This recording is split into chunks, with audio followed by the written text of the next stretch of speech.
What's going on, people? We are Tottenham TV, back here for another review stream as we beat Nottingham Forest by 2-0 at the City Ground yesterday in a very up and down performance, very up and down game. I thought Forest, they came out of the traps well, and I think they probably should be proud of their performance yesterday. But in terms of Tottenham's situation yesterday, I think that there's definitely massive room for improvement, but I think getting over the line time and time again, getting those 3 points with a lot of scope for improvement is a good thing, in my opinion.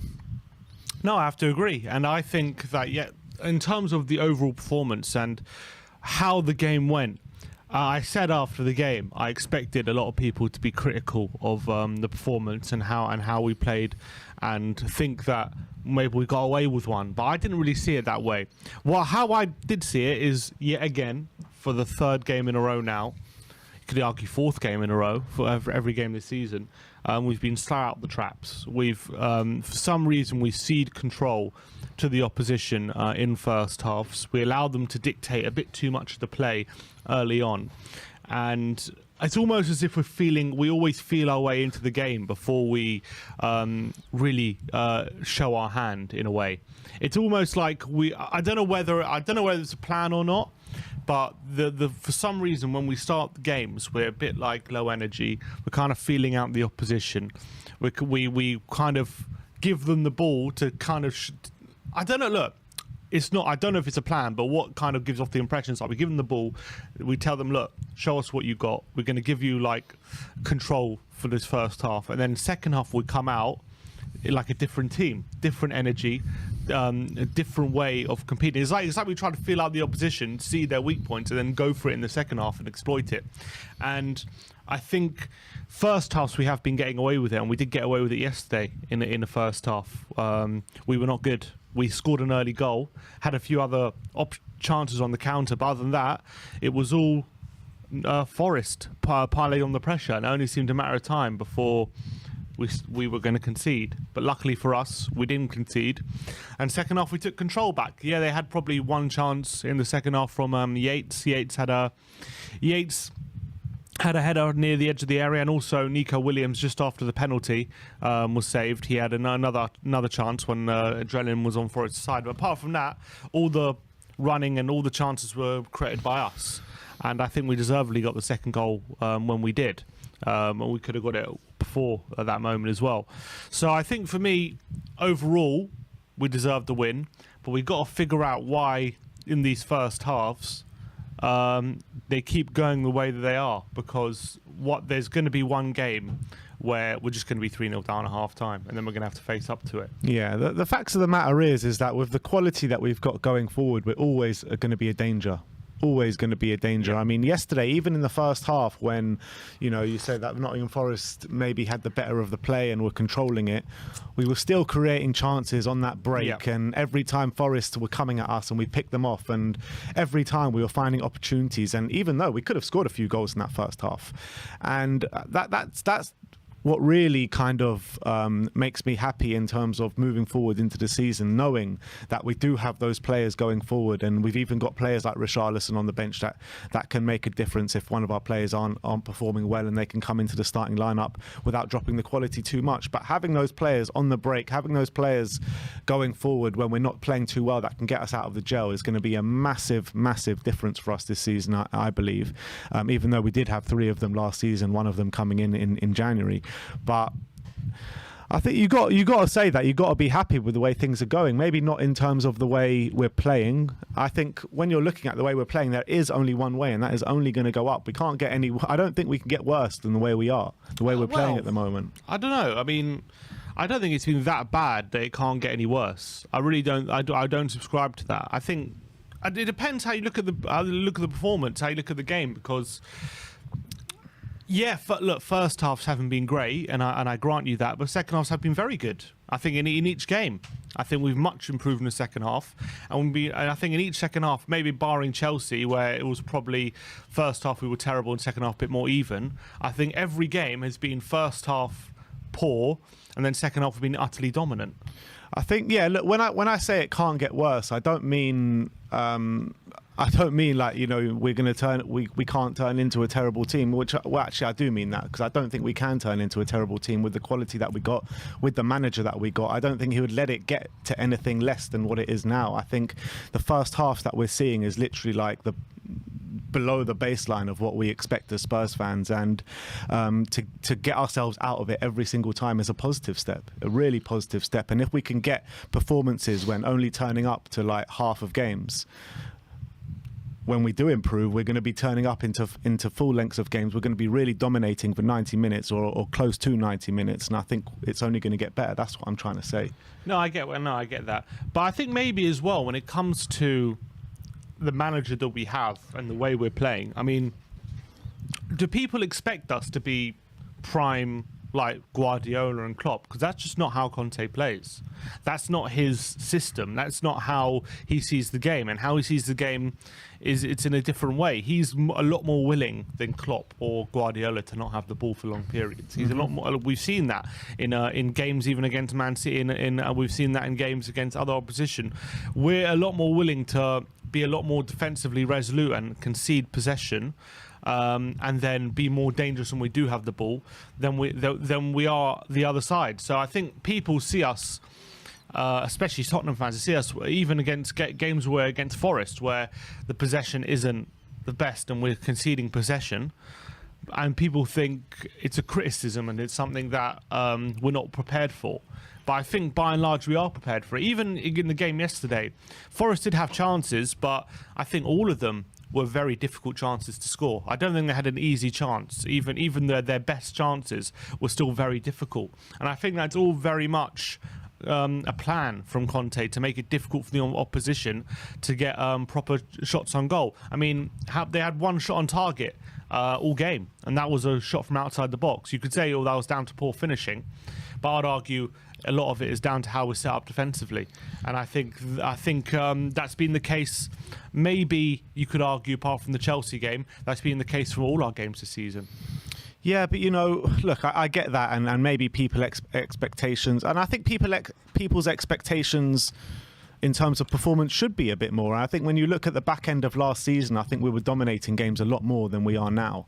I think we were conceding maybe less chances, even though we're not conceding many high quality chances at the moment. And obviously we're also scoring a few more goals as well at the back end of last season.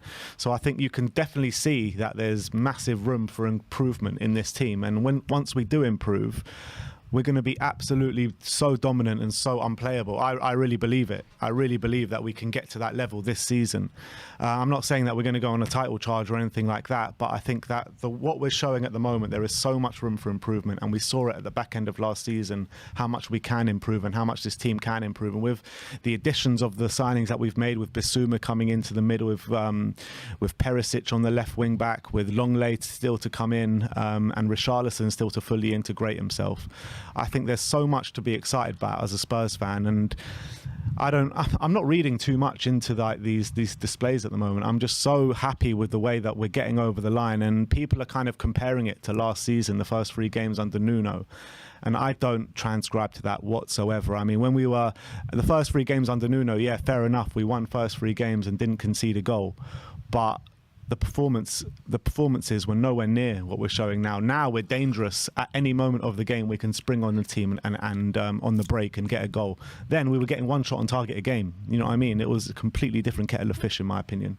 Yeah, and I think that also the stats bear that out. I mean, if you look at the expected goals from last season, it was very different to what it is now. And you not even that. Just look at the performances of Harry Kane.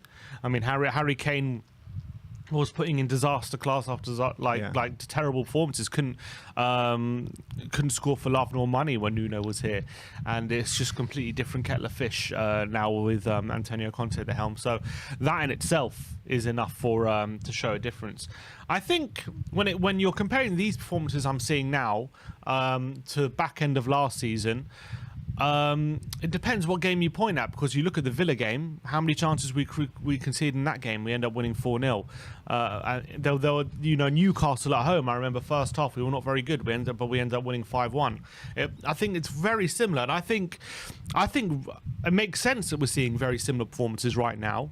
Because we're playing the same team. We haven't integrated any of our signings. The only improvement is we have better depth now. So later in the game, we have even more quality to have a second wind, which maybe last season wasn't necessarily the case. But I think people, understandably, I think right now I would probably argue maybe.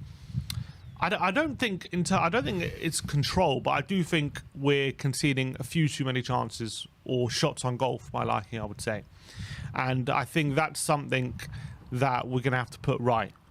But on the flip side, I still think the chances we are conceding are fairly low quality chances, albeit quite a lot of them. They are fairly low quality. And whenever we do go forward, we are, I wouldn't say we're opening up teams at will, but what I would say is we're definitely creating better quality chances than the opposition and creating better openings, and we're looking more likely to score. So that has to be credited. I think that has to be down to the coaching staff, how we're set up, because we're set up in a way that makes us look very dangerous going forward, and going back the other way, as much as maybe we're conceding control, it's still very hard for the opposition to score even now. And that's proven by 2 clean sheets. And I think it's 8 goals conceded in the last 15 games. So we know we're unbeaten away from home since that Man United game. Not only are we unbeaten at home since that away from home since that Man United game, not only that, but since March we've taken the most points out of anyone in the Premier League. Exactly. So people saying these performances are unsustainable and things like that. It's gonna catch up to us. I mean, it hasn't yet. It's been a while. Yeah. So I don't know. Yeah, I think. Look, I think that when people are laying into this Spurs team, I think it's just a bit overhyped at the moment. And I think Spurs are quietly confident doing what they're doing, picking up points week in, week out at the moment, have been picking up points week in, week out pretty much since March as well. So I think that Spurs, look, like I said, there is a big scope to improve in terms of the way we're playing, but you've got to be happy with the way we're playing and how often we're picking up these points as well. So I think it's a major plus. And I think once we get to grips with the way that we fully want to play, and once we integrate these signings, I think you're going to see a different Tottenham as well. And what I would say as well is that people have to realise that the way Conte's teams play, obviously they do have games where we are going to dominate possession and look really good, like for example when we beat Everton 5-0 and stuff like that. We are going to have those games, but there are going to be games where we don't have the ball. That's just how Conte plays. And the great thing about Conte's teams are they can be just as effective without the ball as they can be with the ball in transition. And people can't mistake a lack of possession for a lack of control. And I think sometimes they do that. Albeit yesterday, we've maybe lacked a bit more control than I would have liked. Granted, I'm just saying in general, I think people see us lacking possession and think we don't have control of the game because of that. And I don't think that's not a fair reflection of how we play a lot of the time under Antonio Conte. And I think people see Guardiola and the way they play and think you have to have possession to have control of the game because that's how he does it. But I don't necessarily think that's true all the time, especially with the manager that we have.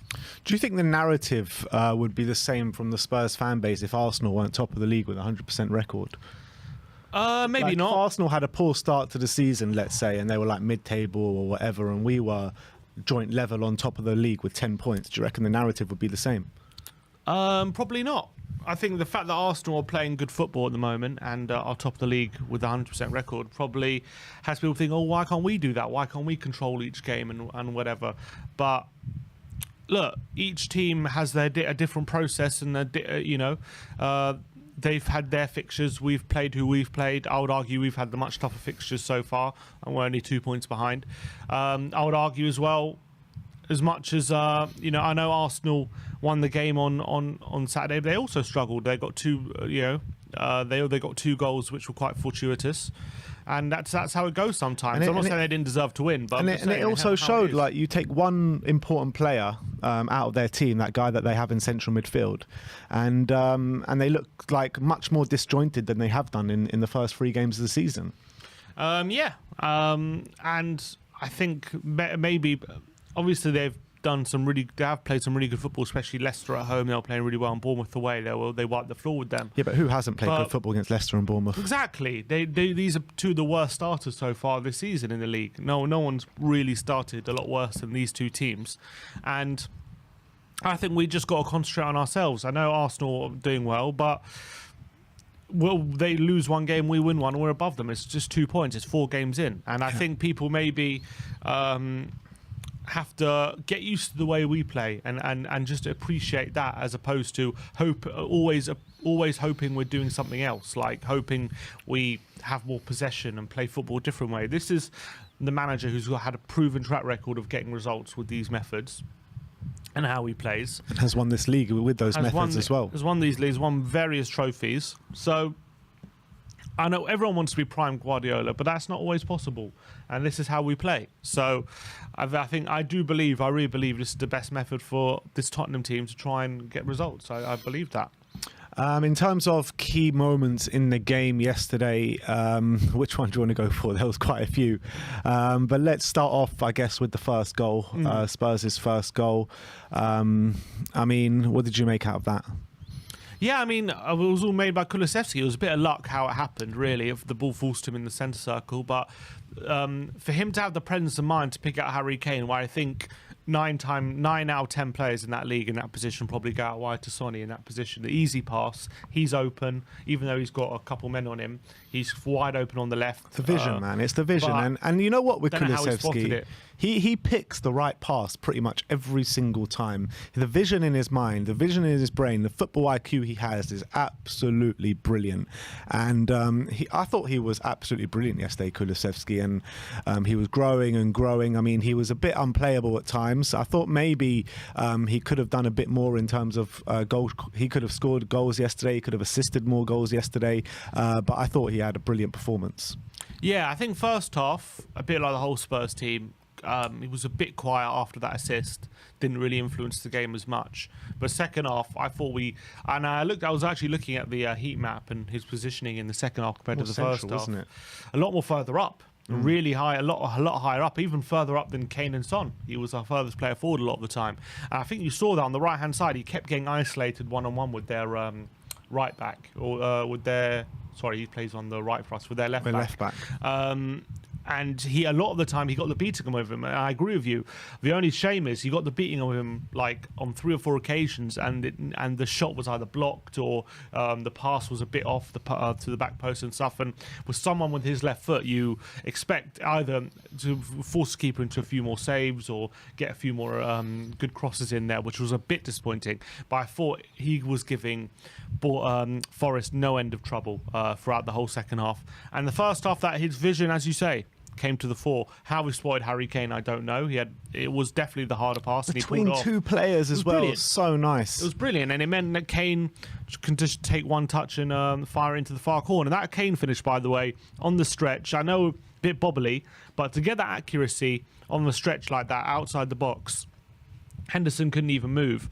It was an underrated finish, I think, from Harry Kane. Really good stuff from him. The angle we had on it was so beautiful. Yeah. We were literally like in line with it. We could see it like literally just curling into the bottom corner. It was unstoppable, really. Yeah, it was. And I think, look, that was in the 4th minute or something. We took the lead really early. We always call for us to have fast starts, and we did this time, and it still didn't make too much of a difference. After that, Forest definitely got control of the game, but they did. But I can't remember too many really clear-cut chances they had. Brendan Johnson had a header, which was fired at him about 12 yards out. That was put wide. I can't remember. And I know Nico. I did feel like, to be honest, most of their good opportunities were coming down Perisic's side, and that's probably something that wasn't talked about enough. I did think Perisic defensively struggled a tad on that side. I felt like he wasn't pinning Nico Williams back and anywhere near enough in the first half, and he was inviting If it was pressure. anything, it was the other way round. Yeah, Nico Williams was pinning him back, and I think again I was looking at the heat map, and Perisic is compared to last week against Wolves, where he was in the heat map, he was like a left winger. He was like a left back this time, a lot penned back, and then in the second half it was completely switched. He was like a left winger again, and that must have been instruction from Antonio Conte. But I don't remember too many other chances in the first half anyway that Forest had, really clear-cut chances, apart from that Brennan Johnson chance. There was nothing too... Again, no, Lloris didn't have to make some saves, but they did have a lot of the running, which was worrying. He was impressive, by the way, Brennan Johnson. I was watching him quite closely, and I was really impressed with what I saw. And I think he's... to make that transition from the Championship so quickly, and I've been quite impressed with him all season, to be honest, for Forest. I think he's going to be a really good player, and he's definitely one that we should keep our eye out for in the future, potentially. But other players... And Gibbs White as well played well, didn't he? Gibbs White as well, yeah. He also had a good game. But other moments and players that we want to talk about, the penalty. Let's talk about the penalty, because what the hell was that decision? They go back to VAR, they look at it, they don't... They stay with the yellow card decision. Just like I've watched it again 100 times, and I still can't fathom in my mind how that is not a red card. Yeah, the argument was that if Cook didn't, first of all, I think it's a deliberate handball. I can't think of another time like it. That doesn't seem like a handball where it's like he's trying to block a shot and his arm's extended a bit, and you can say, okay, look, it's a penalty, but it's accidental. Like, he had his arm so high up above his head, higher than Harry Kane's head, and he flicked over Kane. How is that not deliberate? Like, Kane was literally about to head it home. Okay, if you're going to say it's accidental, that's fine. I mean, I can get over that decision. But denying a goal scoring opportunity, I don't know how they could justify that. The justification was that they believed the cross wasn't going to get to Harry Kane. They believe it was going to go over Harry Kane. It was literally landing on his head. I don't understand. The trajectory of the ball was so clearly going to get to Kane. It was an easy tap-in for him. It was a guaranteed goal. Yeah. So I think from that point of view, it was a bit of a farcical decision. I think it had to be a red. I think they got that horribly wrong. I heard someone say that the cross was too high and it wouldn't have reached Kane. I was just like, what the hell are you on about? I don't know what they're watching. Who said that? The VAR. That's ridiculous. That's the VAR claiming. That's what they claim. They claim that he wasn't going to reach it. I'll tell you what, the level of officiating in this league is so bad. It really is so bad. Like, week in, week out, we're seeing terrible decisions, literally, in a lot of games, week in, week out in this league. But anyway, the penalty gets given, and Harry Kane steps up and misses, and it was actually a poor penalty. Yeah, it wasn't one of his best. I wouldn't say it was like horrific, but it wasn't. Look, it wasn't Jedson Fernandez. Yeah, let's exactly. be honest. No, but for Harry Kane's quality, it's poor. Yeah, you expect, he hits the corner every time, doesn't he? And whenever he doesn't hit the corner, you have to question it. So I think it was more of a good save than a poor penalty. But you've got to say Kane, when his ruthlessness from the spot, him not getting it in the corner like that. I think he struck it well, good power, but unfortunately the height was a bit too good for Henderson. He gets the right way and it wasn't in the corner. And whenever that happens, you got a chance of saving it. And that's exactly what happened. That's his second penalty save of the season already for Henderson. Fair play to him. But I think that's what Kane's first penalty miss in 5 years, I think. Wow. I think Southampton, maybe. Was it Southampton? I can't remember who it was. Yeah, I do remember him missing one. I think only 3 keepers, they said, have saved Harry Kane penalties. Henderson, Adrian, and who was the other one? What, did he miss one against West Ham? He missed. He scored the rebound. Oh. He missed one against West Ham and scored the rebound. I can't remember who missed the other one. Can't remember off the top of my head. Anyway, that's 3 penalties. Uncharacteristically of Kane, but he made up for it later on, didn't he? He did make up for it later on, but let's say it's all about Richarlison, that goal. I mean, that cross outside of the boot, bang on the money on Harry Kane's head, and it was an easy finish for Harry Kane, let's be honest. He had an eventful cameo, didn't he? Richarlison, I love this guy. I'm growing to love him so much. And you know what? I've been having a lot of conversations about this kick up fiasco that everyone's going mad about. I mean, Carragher and Martin Tyler and all these fans from across social media and stuff coming out and calling this guy a disgrace and all this kind of stuff and how bad it was. And I mean, like, come on, get a grip of yourself, guys. I mean, he did a few kick ups on a football pitch. Like, I don't understand what this narrative is about how much of a villain they're painting him out to me because of a few kick-ups. It blows my mind. Yeah, I think it's a bit overblown, that whole narrative. From my opinion, when I see showboating like that, I want to see you doing it in a way where you're trying to get an advantage from it. Like, I didn't see that from Richarlison. To be honest, he did seem to be just taking the piss. I'm not gonna lie, and I'm not surprised he was completely wiped out. Having said that, I think these elements are getting taken out of the game. People are getting these individual brilliance moments like that. They're getting the football's getting more and more sanitized. When you see Ronaldinho doing those like tricks and flip flaps, you don't see those things as often. And seeing moments to try and entertain the crowd shouldn't be criticised as heavily as they are. But what I would say is that for me, when I see those showboaty moments, I think you should do them in a way where you're trying to like get the better of a player or trying to get in on goal or things like that, in a way to try and get the advantage by doing something special. By doing something what Richarlison did, he was pretty much just taking the piss out of Forest, in my opinion. The fact of the matter is, it's 5 minutes to go. We're 2-0 up. We need to waste some time, and that's what he does to waste time. He draws the foul, and does waste time. He does waste time, and for me, like, if you go into the corner flag and start protecting the ball, that's just another way of doing what he did, in my opinion. All it is a wasting time mechanism. And no one, when they go into the corner flag and start wasting time, no one goes, "Oh, what a disgrace to football it is! What a disgrace!" Da, da, da, da, all this madness that was going on about Richarlison yesterday. I don't know. I don't. It's just a more extravagant way of showing it.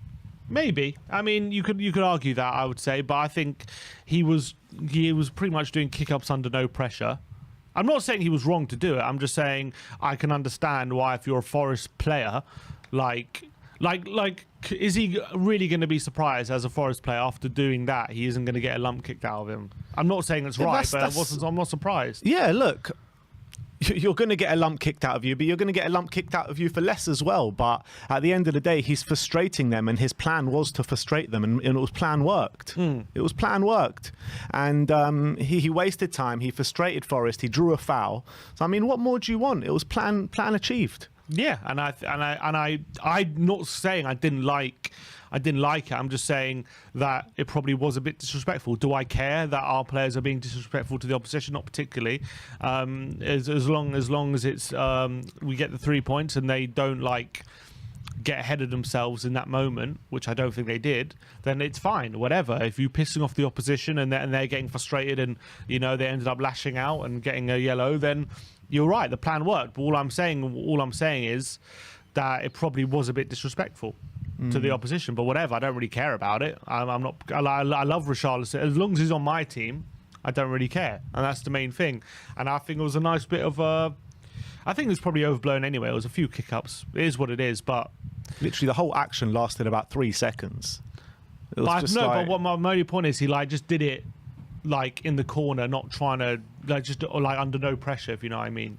If he did it in a way where he was trying to get into the box or something, and then does a nice little skill, try and get in a shot on goal, but he wasn't even trying to do that. He was just doing it to waste time. Yeah, but the fact of the matter is, we needed to waste time at that point in the game. 5 minutes to go, just scored our second goal.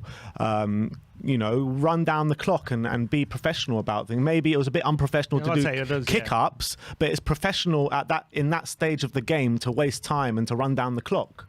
Yeah, wasting time, that's fine. So why is it okay why is it not okay to waste time by doing a few kick-ups, but it is okay to waste time by going in the corner flag and shielding the ball? What's the difference? I'm not saying both are okay. I mean, I'm just saying that. So why has there been this whole massive thing about Richarlison? Because he seemed to be taking the piss.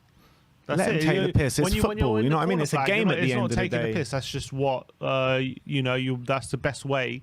Look, could we have wasted time without him doing kick-ups?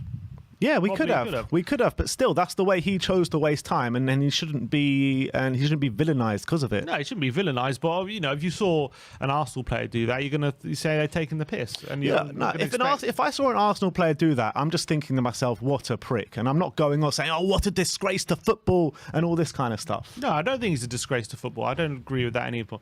So someone says, you see, this is my point. Someone, Luke, in this says, so no more nutmegging sin. But my point, this is exactly my point.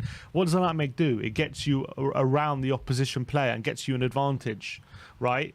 That's what it does. So it's like a piece of skill to get an advantage on the opposition, to put you in a better position to get a shot on goal or something. What Richarlison did wasn't getting himself an advantage or anything. It was just it was kind of getting the team an advantage. It was getting the team an advantage. It was running down the clock and also drawing a foul and getting a yellow card. If Richarlison put his foot on the ball and didn't move, right? Yeah, what's the difference between that and doing kick-ups? Why is it more advantage to do kick-ups than that? What do you mean if he just put his foot on the ball? When Richarlison got the ball, yeah, right, instead of doing kick-ups, if he just got his foot on the ball, right, what advantage would he have got from doing the kick-ups rather than just doing that? Well, when you do the kick-ups, you're winding up the opposition, and they're more likely. But that's the whole point of the whole thing, that's why we like it. That's my point. So it was disrespectful. Like, it was. But is winding up the opposition disrespectful? Does it is any sort of winding up the opposition supposed to be classified as disrespectful? Why would it wind up the opposition? Because they get frustrated. Because it's disrespectful. That's why. If obviously they get frustrated by wasting time. Though? Why if is you it waste time, they're going to get frustrated, but they're not going to feel disrespected because they didn't understand. But because basically what you're kind of saying is, oh, this game's so easy, I'm just going to do kick-ups, so you can't do anything. That's why it's disrespectful. And he got proved right. Huh? And he got proved right. I mean, yeah, you got clobbered, which I expect when you're doing that, and it is what it is. Look, I don't have too much of an issue with it. It's just I can understand why I don't think he should be villainized for it. I don't think he's a bad person or whatever, but I think he's got to realise the perception of what the opposition think, and I would have preferred him do kick-ups and try and score a goal by doing it or something. Apart from it's coming, don't worry, Sim. It's coming. Yeah, I hope so. And I like the fact that he was trying to bring a bit of entertainment. I don't mind that he's winding up the opposition, but as a neutral, but I'm talking as a Spurs fan. As a neutral, you're going to see him taking a piss. That's what you're going to see basically, and that's pretty much what he was doing. Yeah, and I don't really have a problem with it. I really don't whatsoever, and I think that I almost welcome it. Actually, I think for so many years we've been this team where a soft touch, nice to watch. Other opposition fans, maybe apart from our main rivals, being like, oh, Tottenham, a nice team to watch, loads of goals, blah blah blah. Now we're becoming a team where we've got players where the other opposition fans are going to really start to hate, like Richarlison, like Romero, and like a few other players on the team as well. So I'm loving what we're becoming, and I love stuff like that. And I think the more we wind up the opposition, the better, in my opinion. Yeah, he's going to get someone sent off, and I'm looking forward to that because it's going to work. I think, look, everyone... I think Everton fans said it, didn't they? If he's a player on your team, you love him. If he's against you, you hate him, and that's just a reality with Richarlison. I think we're even 4 games in. We're starting to see him. Hasn't even started a game yet. Exactly, he hasn't yet to start a game, and he's already boiling piss. Chelsea was doing it as well. And I think and you have to give him credit as well, just on Richarlison's performance-wise. Every game he's come on, he's making an impact. He's stretching the opposition. He's running in behind. He's dribbling at them, causing problems. And he's getting to the stage now where it's like when you've got tired legs, Richarlison is not the player you want to see coming on, and it's going to be a nuisance. Because even if like his touch is off or anything like that, which it might be, he's going to be hounding you. He's going to be closing everything down. He's going to be chasing after you. He's going to be drawing fouls. All these different things. Like even from a non-goal scoring, non-goal threat point of view, he is just an absolute nightmare to deal with. Then you add on to the fact that he got a brilliant assist, and hopefully he'll start contributing in front of goal as well and getting more shots on target and stuff like that. then all of a sudden we've got a very good player on our hands. But just from the fundamentals, as a player to come on to just ruffle some feathers, it's absolutely brilliant. And I think he's already proving to be a good signing for us so far. And hopefully, I think definitely I'm not sure if it's going to be next game or definitely in the next 2 games he'll start one of them for sure. I think he's going to be starting at West Ham. I think Sonny, that actually moves us on to Sonny because we've had a lot of discussions over the last week about Sonny and his form. Conte's been speaking about it. And what's going on with Sonny at the moment? Because he seems to be really lacking in some sort of confidence. I mean, yesterday on the pitch, there were times where his instincts will just take over and he finishes the shot or he gets a really good ball in. But I felt he was just overplaying situations yesterday, taking too many touches, hesitating, not finishing the way he usually does. I mean, all points to signs of a player lacking in a bit of confidence. I think the good thing is that he's still getting chances, and that's very positive. He's still getting the right positions. He's still doing a lot of the right things in that sense. But he does seem a bit off it in front of goal. There's no two ways about it. The chance he missed straight at Henderson last season, he would have buried that. The one that was offside as well. He usually gobbles those up. Yeah, he was almost had too much time to think about it. He was one-on-one. He tried to little dink over the keeper, got it wrong. I think another shot he tried in the first half, 25 yards out, was a good effort, but flashes just wide. I mean, I don't think he was like terrible. But when you're human Son and you're not as dangerous as you can be, there are going to be questions asked. And I don't think he started the season particularly well, and I think this is a continuation of it. I'm not worried about it because I know it's Sonny, and sometimes he goes through these periods where he's not completely on his game. I still think even in these periods he's a lot more dangerous than a lot of other Premier League players are in good periods. You know what I mean?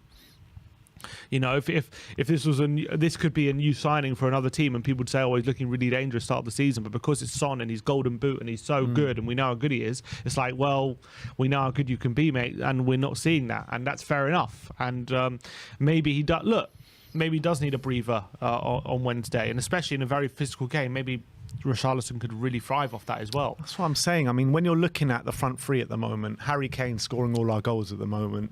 Kulusevski playing really well at the moment. Sonny is kind of the most poorly performing one out of the front three. You're looking at Richarlison, who's coming on and impacting games every time he comes on. I think you got to start Richarlison next game, in my opinion. Yeah, you could argue Richarlison deserves it, which is, I think, because of what he's doing with his minutes on the pitch. But then again, he hasn't scored either yet. But he's had a lack of minutes, let's be honest. Yeah, he gets like 20 minutes here, 30 minutes there. So that's obviously an argument. But, I mean, yeah, I think Richarlison should probably start. One of them. Look, I'm not going to say if Conte starts on next game, it's a mistake, but definitely one of the next two. I think because look, it's a big long season. We're going to need Richarlison to be starting games this season. He's going to get his fair share of starts now, Richarlison. So it could be on Wednesday, it could be on Saturday. I don't really care which one it is. It's one of the two. And with the tempers are going to be very high on Wednesday night, as it always is in the West Ham Spurs game. And I think Richarlison can add that bit of edge, that bit of shithousery, maybe even potentially get a West Ham player sent off or something like that. Yeah, get them frustrated. So, you know what I mean? So I think it's actually a game tailor-made for Richarlison. But before we just finish off the match preview, because I know we've been going on for a while, Højbjerg and Bentancur in the middle of the park. Højbjerg, obviously the stats speak for itself for Pierre. He was absolutely unbelievable yesterday. There was one action in the game that just epitomised Højbjerg when that shot came in and he just threw himself at the ball and blocked the shot. And not only that, but even when he makes those simple passes in the middle of the park, he drives forward and really creates opportunities and openings for Spurs. And I'm loving Højbjerg at the moment. And go on, have your say on Højbjerg. Yeah, I'm just amazed that people don't see all the good work he's doing. I saw a tweet from a few people yesterday saying how bad he played and how he wasn't up to it. And again, another Højbjerg performance where he was sloppy and we need to replace him. I thought, what game are you watching, mate? He was brilliant yesterday. You were waxing lyrical about him all day yesterday. Mate, he was on top of his game.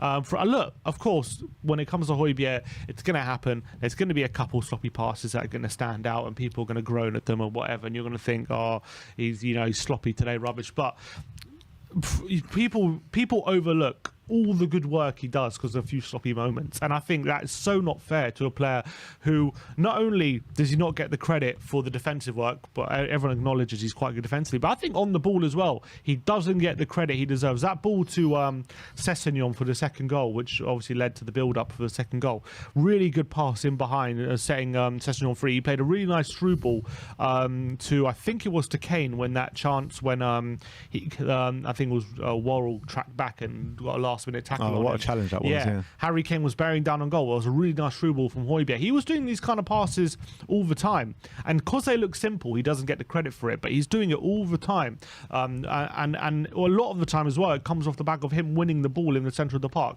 In terms of tackles, he actually didn't win many tackles yesterday. But when it comes to ball recoveries in the middle of the park, I think he was top of the list, like 10 of them. He makes so many interceptions and so many recoveries that it's so important him doing that in transition. He's like nearly one of the best transition players in the league, in my opinion.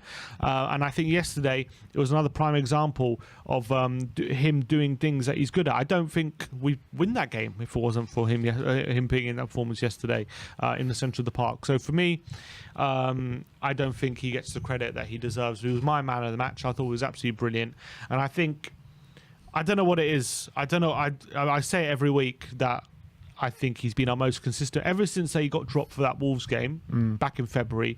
I think he's been our best centre mid for sure. And I don't know what people are seeing when they're saying he's rubbish. I don't see it. I think he's a very good player, and I think he's starting to show it really consistently. I completely agree. Nothing to say against that. In terms of Bentancur as well, people have been coming out and saying Bentancur wasn't good enough yesterday, and it's a weird one because I'm seeing fans that were at the game being like how good Bentancur was, and I'm seeing fans that were watching on TV saying Bentancur wasn't good enough yesterday. I don't know what your opinion was of Bentancur, but I thought he had a really strong game yesterday. I really do, and I think that he was winning the ball many a time back in the midfield. Every time we went forward was starting off with one of his passes, spraying the ball, keeping things ticking along. I thought he was also driving forward, not too many times, but the few times that he did drive forward, I think it looked really good for us. But he, again, with Bentancur, he does have these moments where he's really sloppy on the ball and gives the ball away in really bad positions where it could come back to hurt us at some point. But I really think Bentancur played well yesterday.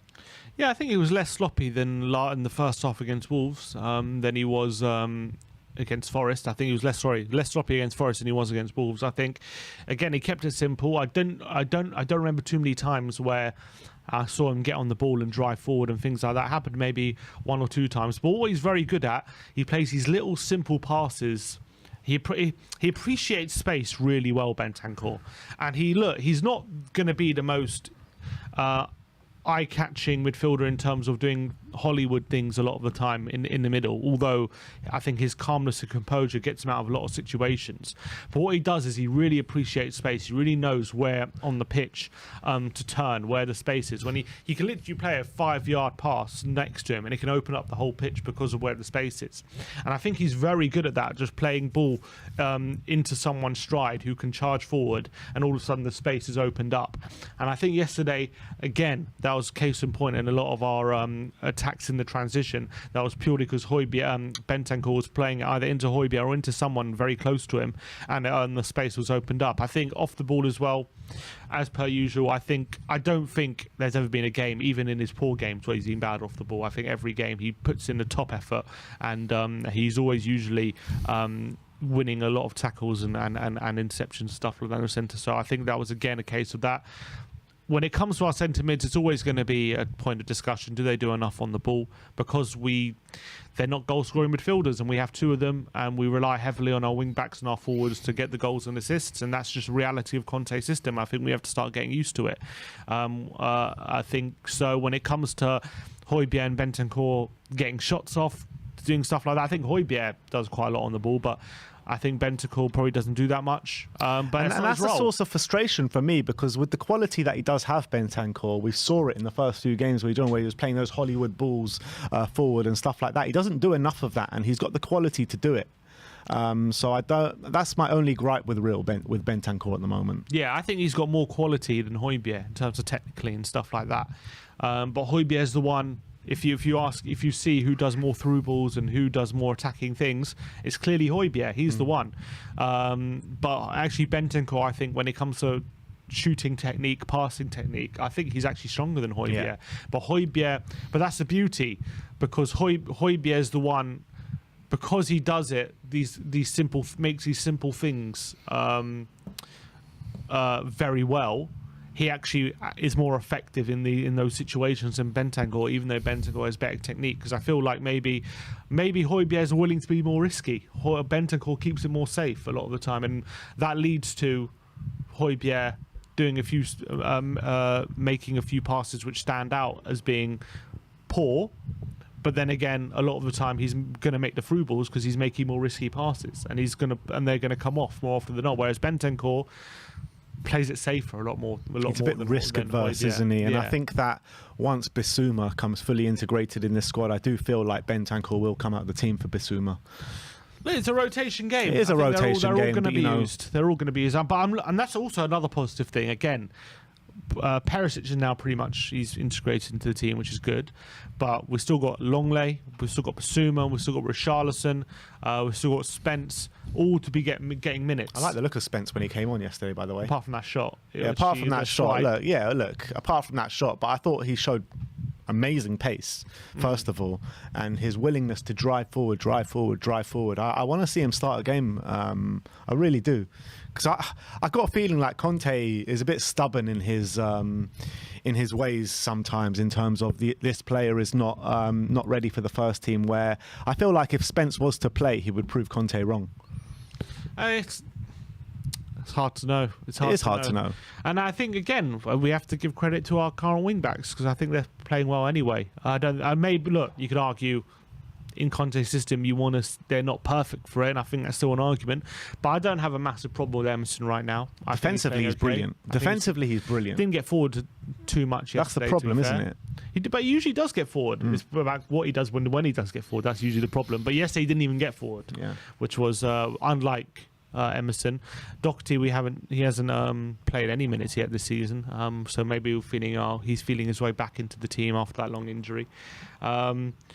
So I mean, when it comes to Spence, it's hard to know. He looked okay when he came on, but the fact that he completely missed that shot wasn't great, because that should have been a goal, to be honest. But hopefully he starts getting opportunities, and I think he will. I wouldn't be surprised if Forest away in the Cup he starts that game. He gets the opportunity to start, because I don't know if he'll be starting any Champions League games anytime soon. I do think in that Cup game he'll start, and I think Bissouma is going to get his first start in one of these next two games as well. I'm not sure which one, but one of them. And Longley as well. I think as well, he's one which is going under the radar about how effective he might be able to be in his system. But having said that, Ben Davies had a really good game in my opinion yesterday. He did, and Ben Davies has been solid under Conte. So again, no complaints, but the always thing is we needed competition for him. And I think Longley could be very good in that role. I really believe that. There's actually one more thing I want to touch on before we move on, and that's Davinson Sanchez. 9 hours now. No goals conceded in the Spurs shirt for Big Dave, and I thought yesterday every time the ball came in the box he was the one getting it away, and I thought he was imperious yesterday, really, Davinson Sanchez. Yeah, again, another really good performance, and I actually think he was calmer on the ball than usual as well. There are a few dodgy moments there. There was one in the penalty area where he just took a swipe at it out of nowhere under no pressure as well, and he got away with it because it fell back to him when it could have gone anywhere. But I think all in all, apart from that moment, he was actually a lot better. And I was actually looking at There's something on. There's something they've developed this these numbers they've developed for another expected thing called XG chain, expected goals chain, which is basically they calculate XG Unchained. Exactly, they calculate where moves start from. If a shot comes from it, then that gets added to your XG chain basically, and a lot of it was coming from Sanchez. They noticed nearly 1 XG, whole XG was coming from moves that he was involved in. So that's going to show he is starting to get a lot better on the ball, and I think his calmness was leading us to getting into more good situations going forward in the transitions and stuff like that. And you've got to give him credit. I think defensively, look, the problems we had defensively yesterday in terms of chances conceded were not down to him. They were down to midfield being overrun and them getting in behind the wing backs. So I think our centre backs were all fine, to be honest, from that point of view. And I think Sanchez again has come in admirably and had a very good game. And as you say, 9 hours not conceded, doesn't get the credit he deserves for that. And I think he's been a very able deputy for Romero. Having said that, I do think with Romero in the team, we'll probably have more controlling games.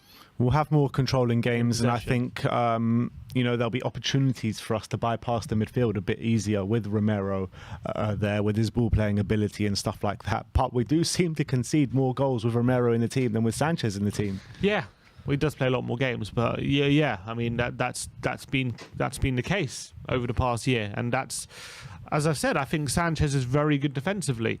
So I think that's evidence of that. I think he goes under the radar how hard he could be to beat in situations, because I think physically he's very pacey, he's very strong, he's hard to outmuscle, he's hard to get past in one-on-one situations.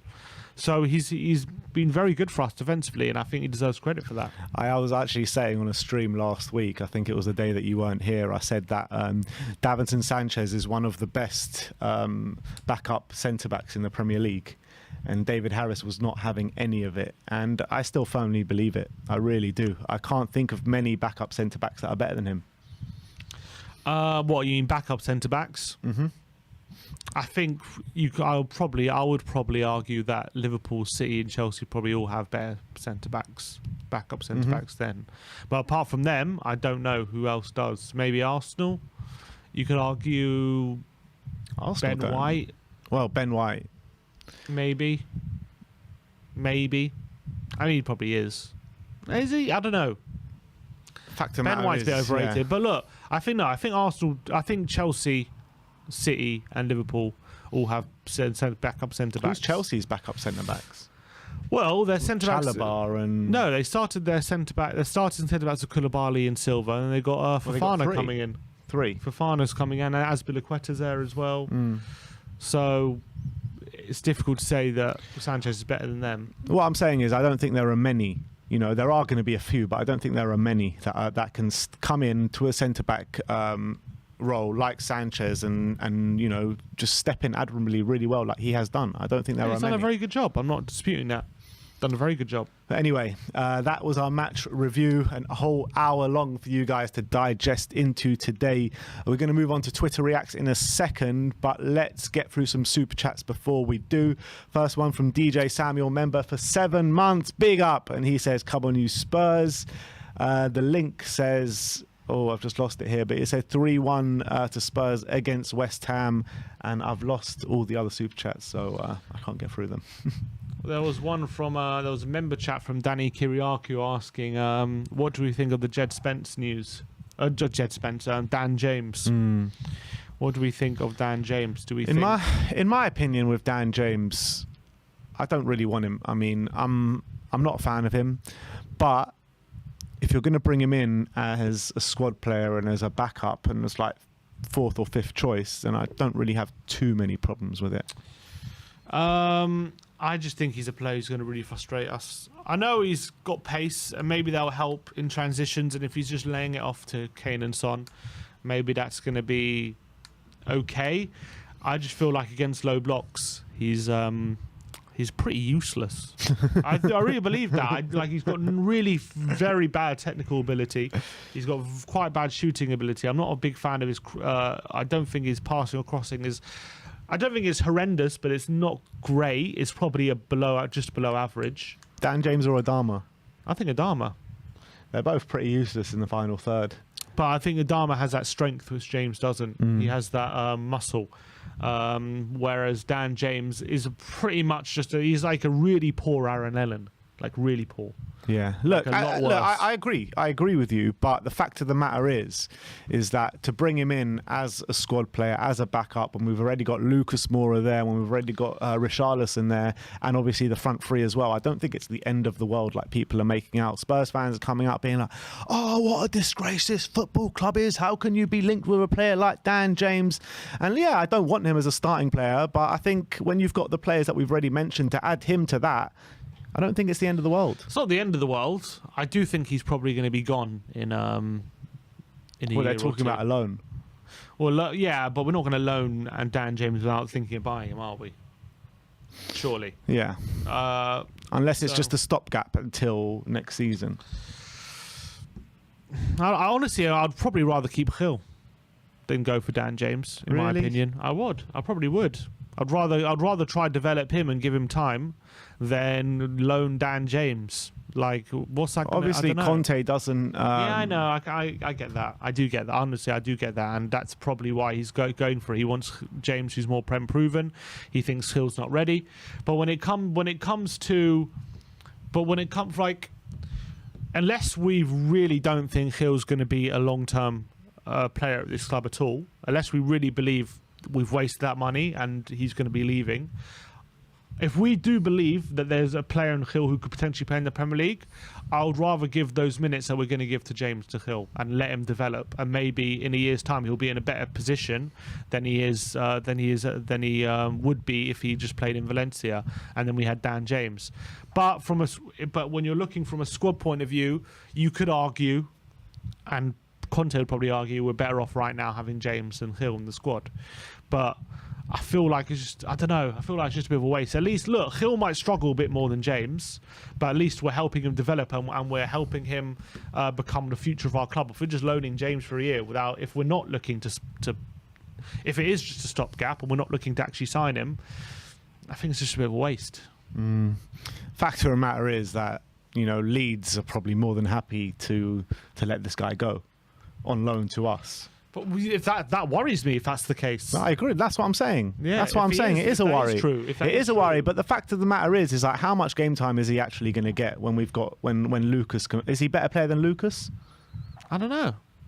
I don't think he is. Dan James. So I think Lucas will probably get more time in that position than Dan James will. And I think that obviously on the other side, Richarlison and Son have got that covered. So I don't even see Dan James playing that much. And obviously, I'd want to get someone with better ability and someone that can come and actually help the team week in, week out. There's got to be someone out there better than Dan James we can get. I'd rather Adama, and I think we can get him if we want. I'd rather Adama than Dan James, as much as I think both of them frustrate me. I think someone like Cody Gakpo, he's been rumoured around. We might be able to get him. Zaha, people. I mean, maybe it's going to be more difficult. Is there a case to say with Dan James, because obviously it seems as though Paratici likes him for some reason, because his pace. Is there a situation to say that Conte can get more out of Dan James and actually show more out of Dan James than we've seen from him at Man United and at Leeds? Yeah, definitely.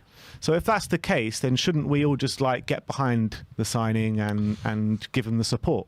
I will get behind it once he signs. And he makes it. You'll find all those little stats to say why he's such an unbelievable signing. Exactly. And once he goes on his first dribble, I'm going to go hell for leather. you bet. But right now, before he signed, I would advocate for a higher quality signing. That's what I'm going to do. And I've seen people compare him to Jack Clark and stuff like that. I mean, that's just a disgrace. That's disrespectful. I think he's a lot different ballpark to Jack Clark. But still, I think he's an average winger, really average. There's a lot of players I would rather give a go than Dan James. How old is he, Dan James? Must be 24 now? 24. Something like that. Yeah, he didn't do too well at United when he was there. Well, he's very young. He had a very good start, but he didn't do very well. And what's he done at Leeds? Has he done anything at Leeds? He's only been there 1 year, hasn't he? At Leeds, this is his second year. Yeah. He got 4 goals last season. 4 goals in 35 games. And a lot of them he was actually playing up front, wasn't he? Last he had season. to play up front a lot because Bamford was injured, wasn't he? Which is not his natural position. Yeah, which is a fair point. I think he could probably help us in some games, but See, you're coming around now. no, I always could. I'm sure Hill could help us in some games, but I don't know. I just think he's average, and I think he'll frustrate us. And I think he's only going to be effective in games where there's a lot of space for us to play. If there's no space, then he's going to be really ineffective, in my opinion.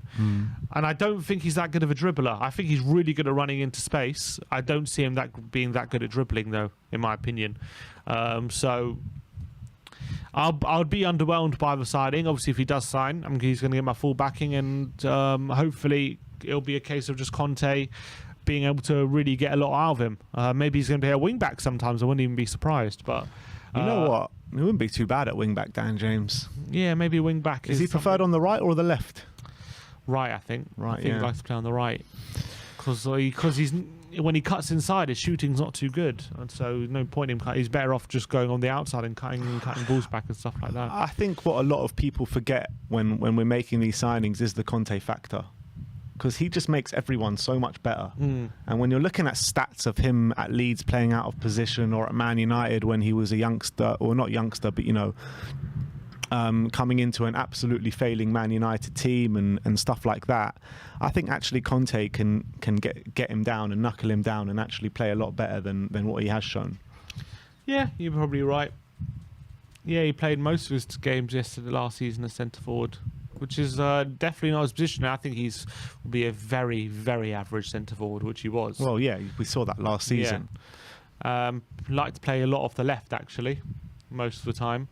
To be fair, 4 goals, 5 assists isn't the worst in the world, but that's 9 goal contributions in 34 games. This is in a Leeds team that nearly went down last season. Yeah, so maybe I'm being a bit harsh, but from what I can see, I haven't seen anything but someone who's a bit average. But maybe maybe Conte can turn him around, and if he can, then we're going to have very good options going forward. That's what I'm always kind of looking at, because it's different now that we've got Conte than maybe when we had a Jose Mourinho or a Nuno, where what you're seeing is what you're getting with some of these players that we're signing.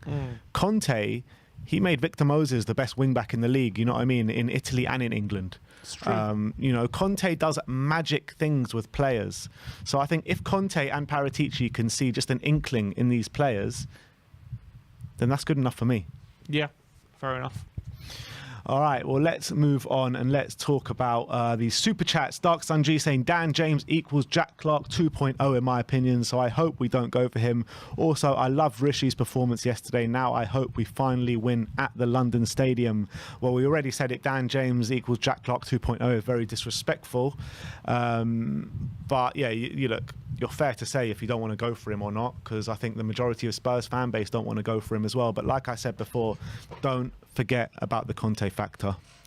Any thoughts on that? Super chat? That's pretty much what we spoke about, isn't it? Yeah. Next up, we've got Scorpions Fans for Life member for 17 months says, great show as always. Big up, boys. Good start so far. Son a bit off it, but Kulu looking dangerous. Perisic's crossing is great. Got us the penalty, in my opinion. Yeah, it's a good point. We didn't touch on that. It was a brilliant cross from Perisic. Right on, in my book anyway, right on Kane's head.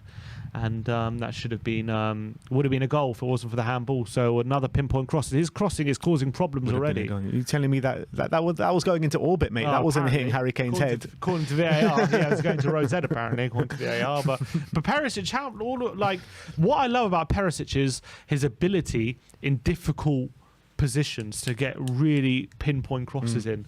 It's a skill there where a lot of players will even struggle to get the cross in, but not only does he get the cross in, he'll make it a pinpoint cross as well. And we're seeing that already. Left foot, right foot, he's so dangerous. I don't think I've seen a bad cross from him yet in a Spurs shirt. Yeah, even crosses that like float to the back post, those could also be very dangerous. And I think, again, that was another case in point. It was a brilliant ball. He's unlucky not to have another assist to his name, but he's really settling into the side now, isn't he? Yeah, absolutely. Dark Sun G with another super chat saying, we still have more points than Blues, Liverpool and Man U, so I hope we keep on getting points even though we're not playing the prettiest football at the moment. And yeah, we touched on this at the beginning of the video, and I think that it is great to not be playing your best football and picking up consistent points week in, week out. And I think that once we do start to click and play our best football, the world's our oyster, to be honest. Yeah, 100%. And as well, we haven't had that link up between Kane and Son yet, which we know is going to happen at some point in the season. We haven't integrated our new signings yet, which is definitely going to happen soon. So I'm pretty happy with the start of the season at the moment and how we're moving with our football and our business. And I think it's just positive for me. Everything's very, very positive. And yes, performances can improve and be better, and I'm sure they will.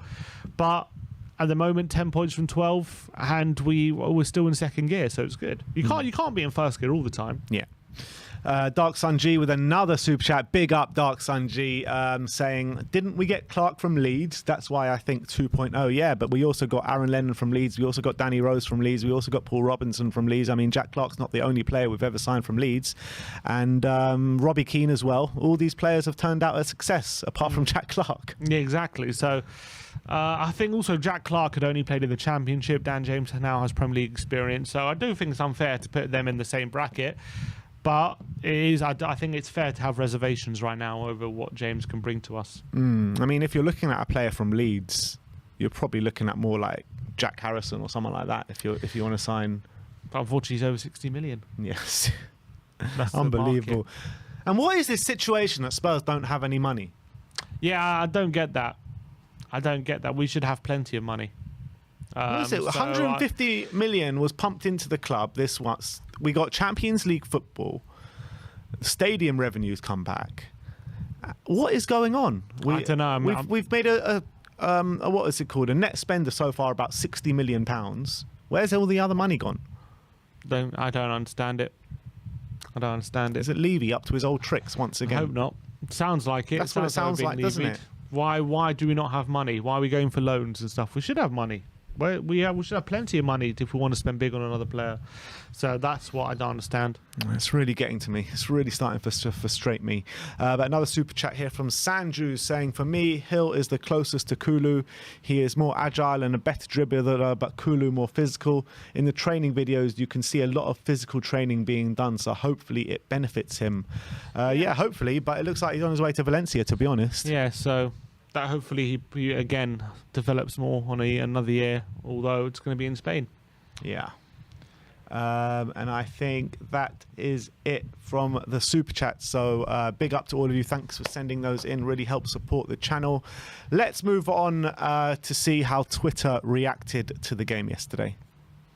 So first of all, we have Axel THFC saying, Richarlison is that guy, and this is obviously him doing the kick-ups yesterday, and then I was getting absolutely clattered by Brennan Johnson, but it was absolutely brilliant from Richarlison yesterday. I don't know how that could be seen as anything but taking the piss.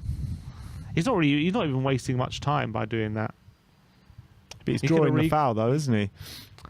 Well, he drew the foul on the return. Yeah. When he got the pass back, he passed it off. Yeah, but he doesn't get clattered there if he doesn't do those kick-ups. Yeah, probably not.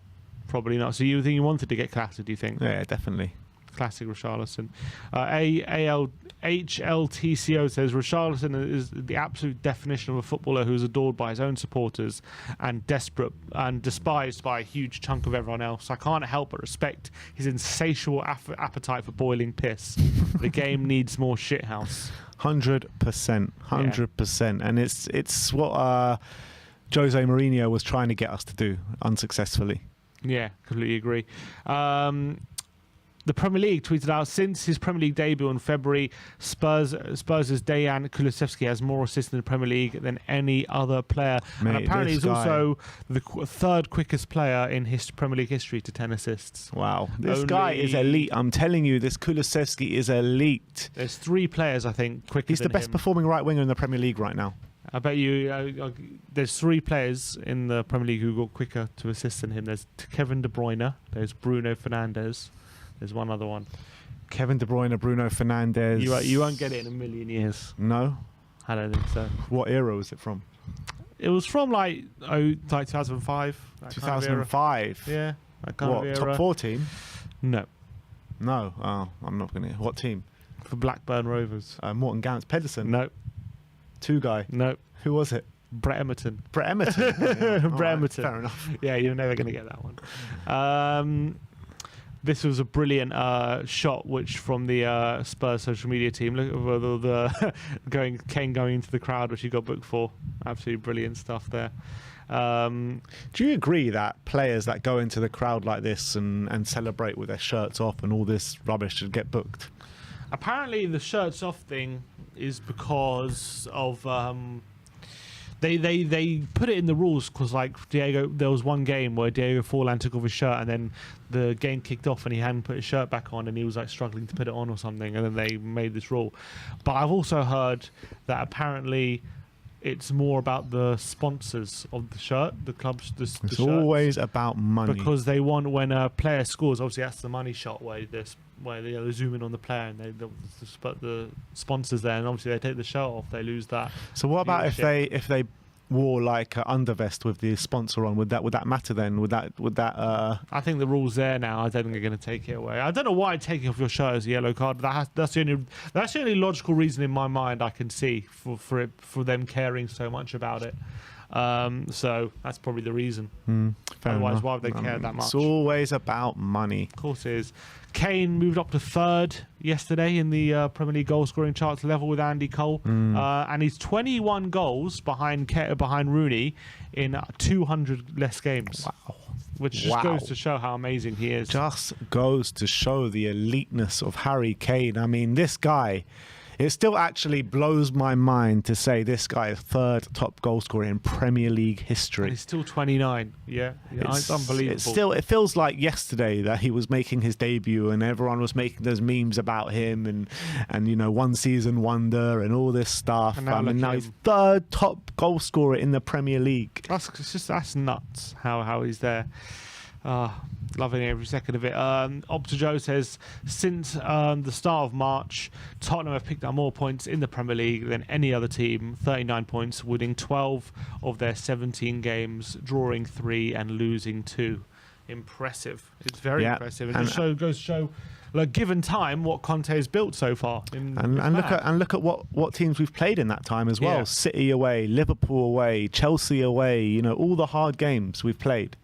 Arsenal at home. You know, and as well with the last 10 games unbeaten, last 10 away games unbeaten. We've had all of those were away games.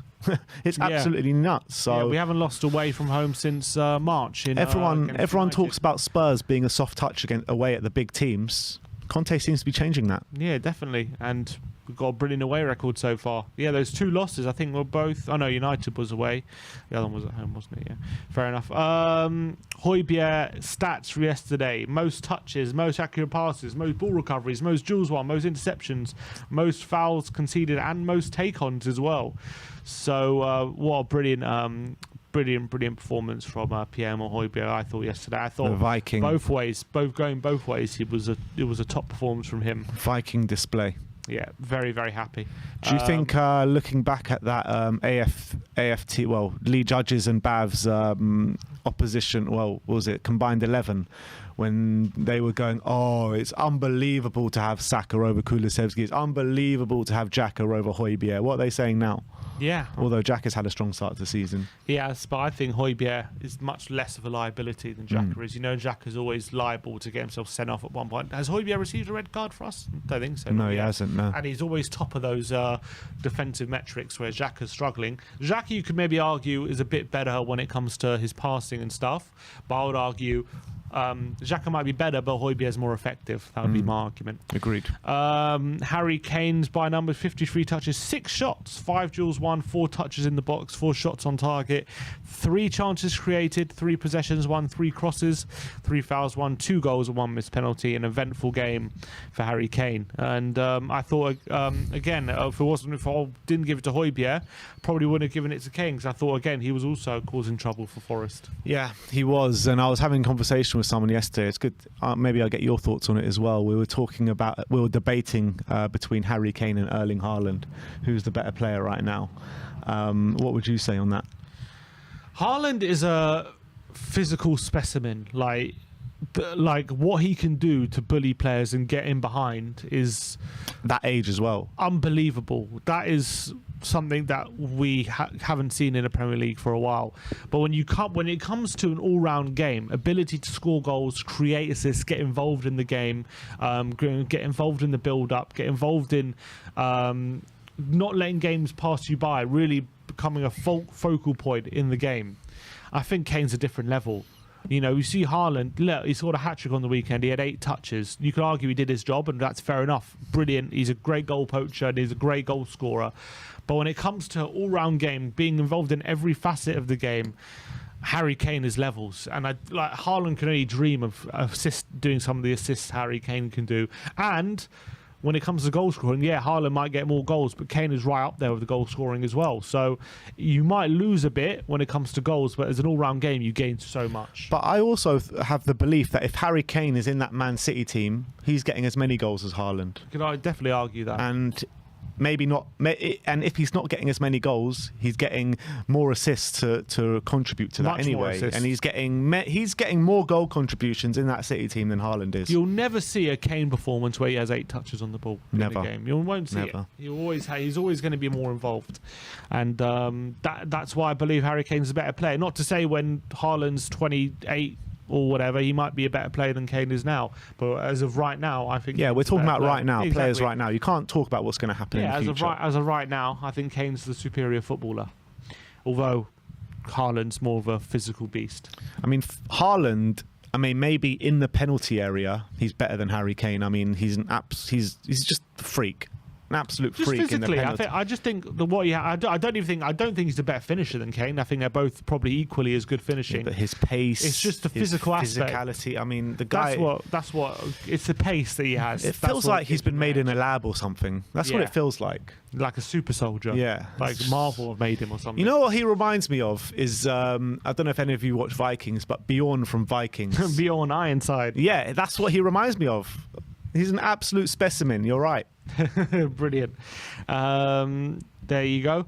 Then you look at the XG graphics. Even if you take away the penalty yesterday, we still had a far better XG than Forest yesterday, which goes to show the quality of chances we were making. And also, people, you could even talk about, oh yeah, but Forest had more shots, but they didn't. I think it was the same amount of shots.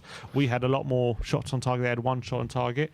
So I think all in all, I remember saying after the game yesterday in our post-match thing, I was like, I haven't seen the XG or anything, but if I was to guess, I'd guess Tottenham's XG is a lot higher than Forest, and that obviously goes to show in the XG map. And I think that their XG was what, 0.5 and ours was 2.5 or something. According to this, is 0.8, and it says here without the penalty, ours was 1.7. With the penalty, is 2.7. So we were, I think, by any stretch of the imagination, we deserved the win yesterday, and we had the chances to win the game, and we restricted them to low quality chances. So I think for me, by any stretch, we deserved the win yesterday. Agreed. Yeah, as Dan Kilpatrick says, although for all the talk of Spurs' performance, this was very telling. He says he had the XG graphic up there as well. He went on to how he rounded off the game saying, Kane double earned Spurs a third victory in 4, takes them to joint second. Their quality up front really told, with the assists by Kulusevski and Richarlison both excellent. Long-term questions whether this level of performance is sustainable, but once again, that can wait. I think those questions will be there as long as we're conceding the amount of shots that we are. That's fair enough, but I still think that if we continue to concede the level of chances that we are, I think the fear is that the quality of chances are going to increase if we keep allowing this amount of chances. That's the fear. But if we can keep restricting the opposition to that level of opportunities, then I think we're going to be okay. But also, you got to look at it like the fact of the matter is that the teams that we've played so far are not great attacking sides as of yet. Chelsea are kind of struggling in that department a bit at the moment. You're talking about Wolves, who, when you're looking at last season and this season, don't score many goals, and Nottingham Forest, new to the Premier League. So you're talking about teams that are not the best attacking sides in the Premier League. And when we come up against sides that are better attacking teams, they will make better out of the chances they're getting than the teams that we have faced. Yes, probably.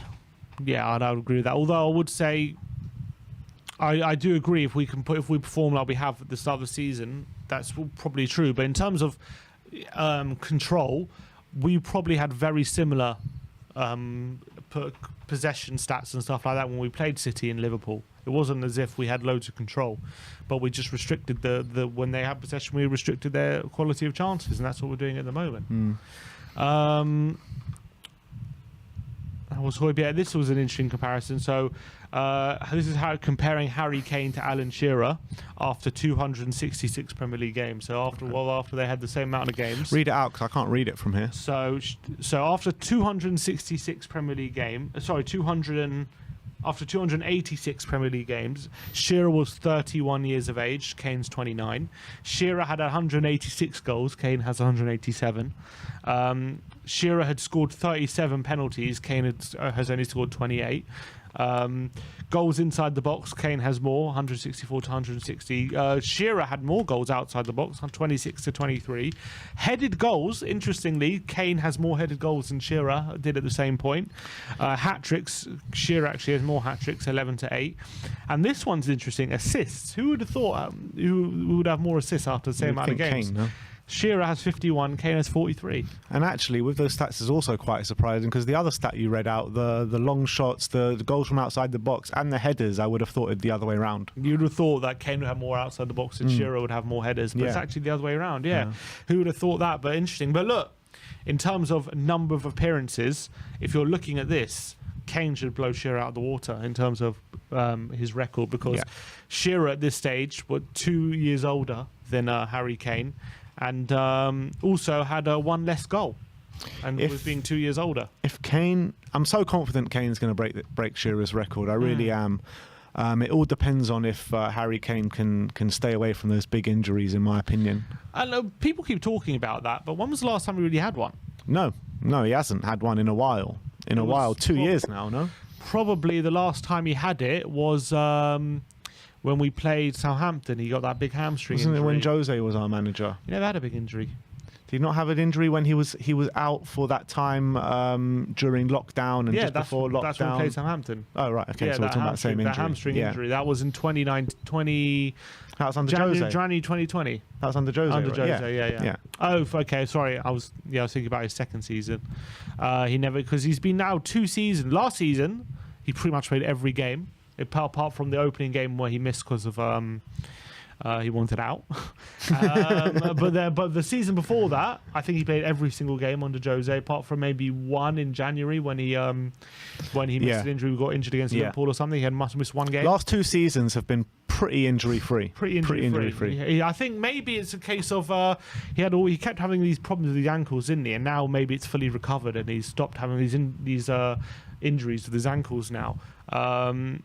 But the fact of the matter is, any player can get an injury at any time. So I'm just saying. But Kane has this reputation about him, he always gets a big injury. But it's been a while now. It's been 2 seasons. That's 2 seasons. It is a long time. But I'm just saying, like, an injury can. I'm not like playing on the narrative that he gets injured all the time. I'm just saying that if he gets a big injury, that's the thing that can stifle him. Yeah, I guess. But Shearer had all big injuries, didn't he? He did, yeah. Yeah, no, he somehow got away with them. Ivan Perisic yesterday won more duels, more tackles than any Tottenham player in the first half, but also had more touches in the opposition box for his side. Wow. That's quite interesting. Yeah, I did think like his defensive display yesterday, I think we touched on it a bit where you said maybe he was found wanting a couple of times. Who was he up against? Brennan Johnson? Nico Williams. Nico Williams. And who was the other one he was up against? their front three was kind Yates. It was Yates, no? Their front three was kind of interchanging a lot. Johnson. Anyway, Ward, I think White that and I think that they were giving him problems, but I think he stood up to the challenge more than not. Yeah, I just felt like it was down his side. They were getting the most joy. They were, yeah. Apparently, Nottingham Forest had more touches in the opposition box in the first half versus Tottenham than they have had in 90 minutes in each of their previous 3 games. Wow. So it goes to show how much better they were against us, but we still managed to keep them at bay, I guess. What a team. What a team. Tottenham are now unbeaten in their last 10 Premier League games, keeping 6 clean sheets. And they faced Liverpool, Arsenal and Chelsea in that time. 6 clean sheets in 10 games we've had. That's pretty unbelievable. Impressive, right? Unbelievable. 3 draws and 7 wins as well coming into that. Not bad for a team that's crying out for a centre-back. Yeah, or exactly. Or a team that's playing really badly, apparently. BLTHFC says, considering we're unbeaten in 10, 1 away at title-chasing City, drew at Anfield and battered Arsenal, I'm not worried about this football being unsustainable. Wait until Son starts clicking and we start winning games by 4 or 5 like we did versus Villa, Everton, Newcastle, etc. Yeah. And that's, I think maybe as well, that's what people see, and because we're only winning games, maybe not by those margins, people are like, well, we're not playing as well as we can, and that's probably true, but hopefully we start once these things start happening, we will start battering teams again like we were. I think we will. I think it's only a matter of time, in my opinion. I think we're going to click, and also you've got to think about this as a season where, what would you say is our hardest, like for Spurs only, like our hardest games of the season historically are like Chelsea away, West Ham away, Liverpool, Arsenal away, these kind of games. I know Liverpool away is coming later on the season, but all these games, all these hard games, like historically hard games for us, all going to be out the way soon, apart from Liverpool. And I think that's going to be a massive plus for us. I agree, and that could be a big advantage going to the second half of the season. And that's it. I think that's it for Twitter Reacts. All right. So that is how Twitter reacted to the 2-0 win at the City ground yesterday. And it was also good to go back, to go to a new stadium as well in Nottingham. And I would say the atmosphere was absolutely electric. Actually, there was yesterday. one more thing I wanted to look at just before we move on. Apologies, there was one more. Can I reconnect to it? Will it let me? There was a tweet I was looking at which got quite a bit of interaction, but it's from this guy LJ8SU. He says he had 5 points from the game yesterday. He says, I don't want to hear a win is a win. We've been shit this season. Son and Kane looked leggy. Our defenders are dodgy. A better team would have scored 3 goals. Richarlison changed the game again. This run is like the first games under Nuno. Points but poor. Kulu is our best player. Kulu is our best player. I think Kulu this season he has been definitely up there. I don't know about if he's been the actual best, but maybe he has, to be fair. Maybe he has. Maybe. You can make a good point of it. I mean, do you think these points are fair? I put a tweet out asking if people, if they thought this win is like being like under Nuno is fair. Is that No, I touched on this at the beginning of the video or the match preview, and I said that you cannot compare the start of our season to the start of our season last year. You can't. It's completely night and day, in my opinion. The amount of chances we're creating, the way we're moving forward is electric. We're not conceding many goals as well, which are fine. First 3 games of the season, we kept 3 clean sheets.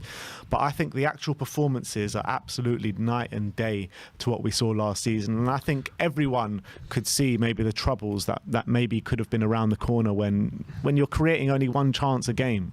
I remember after I can't remember, I think it was just after the Palace game last season, we did the numbers behind our performances, and I was saying, I remember saying very clearly, I'm not saying like we're shit or like we're terrible or like I'm unhappy. No, that wasn't what I was saying. I was saying, look, all I'm saying is this is what the numbers are for our first 3 games, and they're not good. Like, as much as we're winning, we've won 3 games and whatever.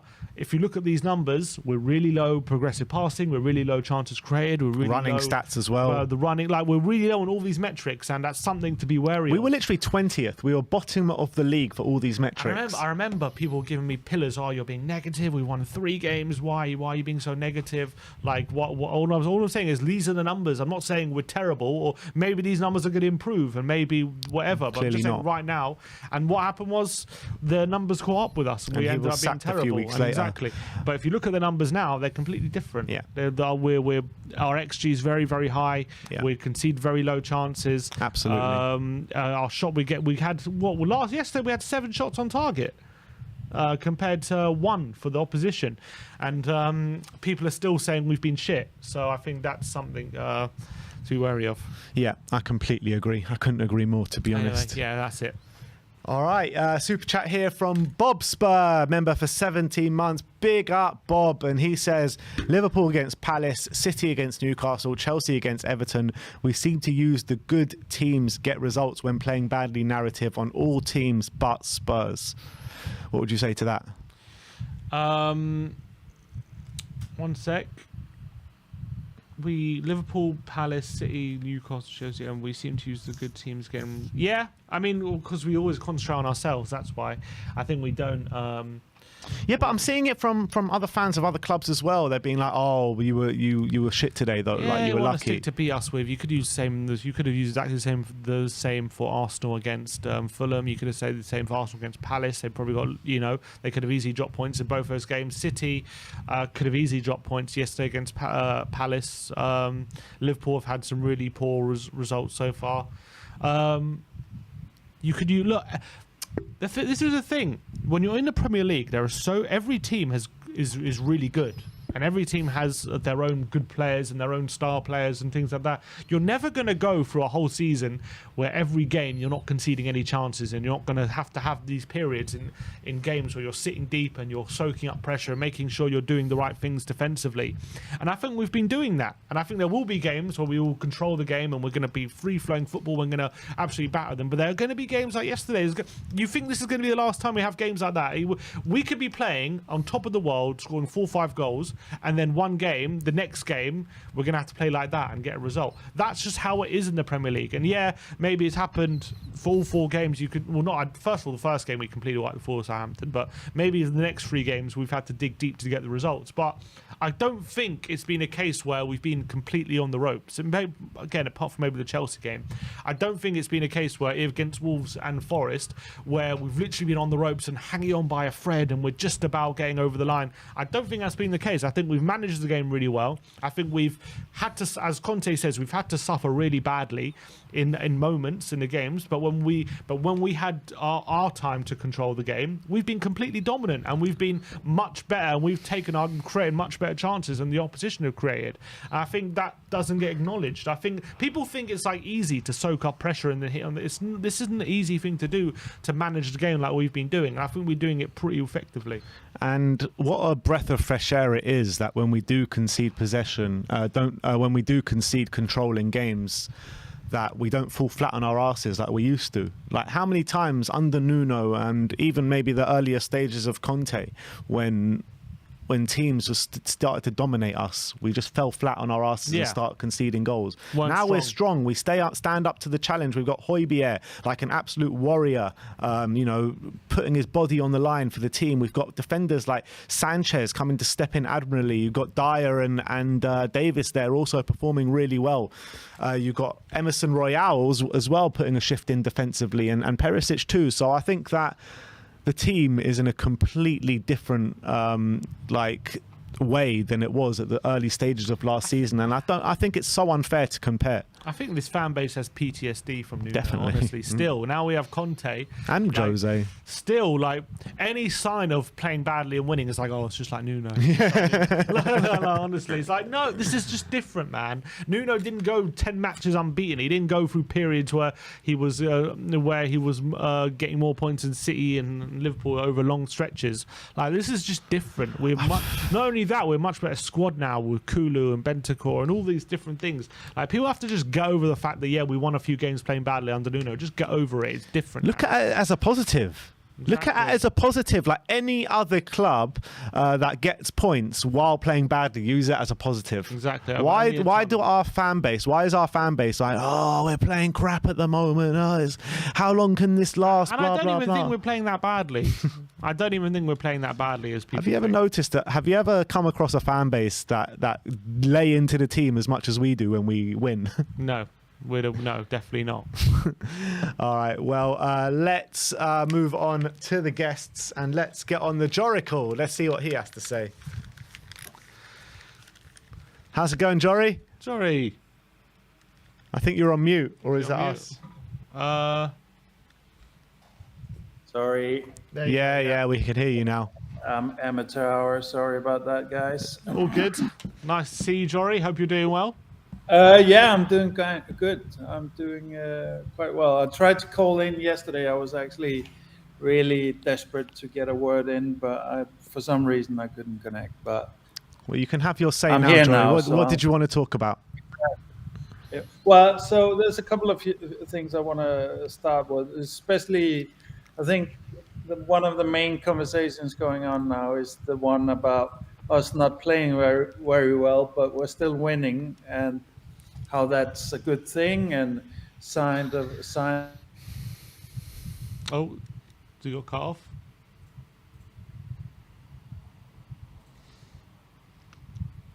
I think he got cut off. We'll try and get him back in a sec. Is he back? Oh, he's back. He's back. Sorry, he's back. I'm gonna move in here. I think there's some kind of the wall or something is interrupting. This should be Those better. damn walls. Yeah, So yeah, Jory, you were talking about us not playing well and getting points on the board. I mean, when you're looking at it, do you play into the narrative? Which side of the narrative do you play under? Do you say that this is not sustainable, or it's a good thing that we are not playing well and getting points?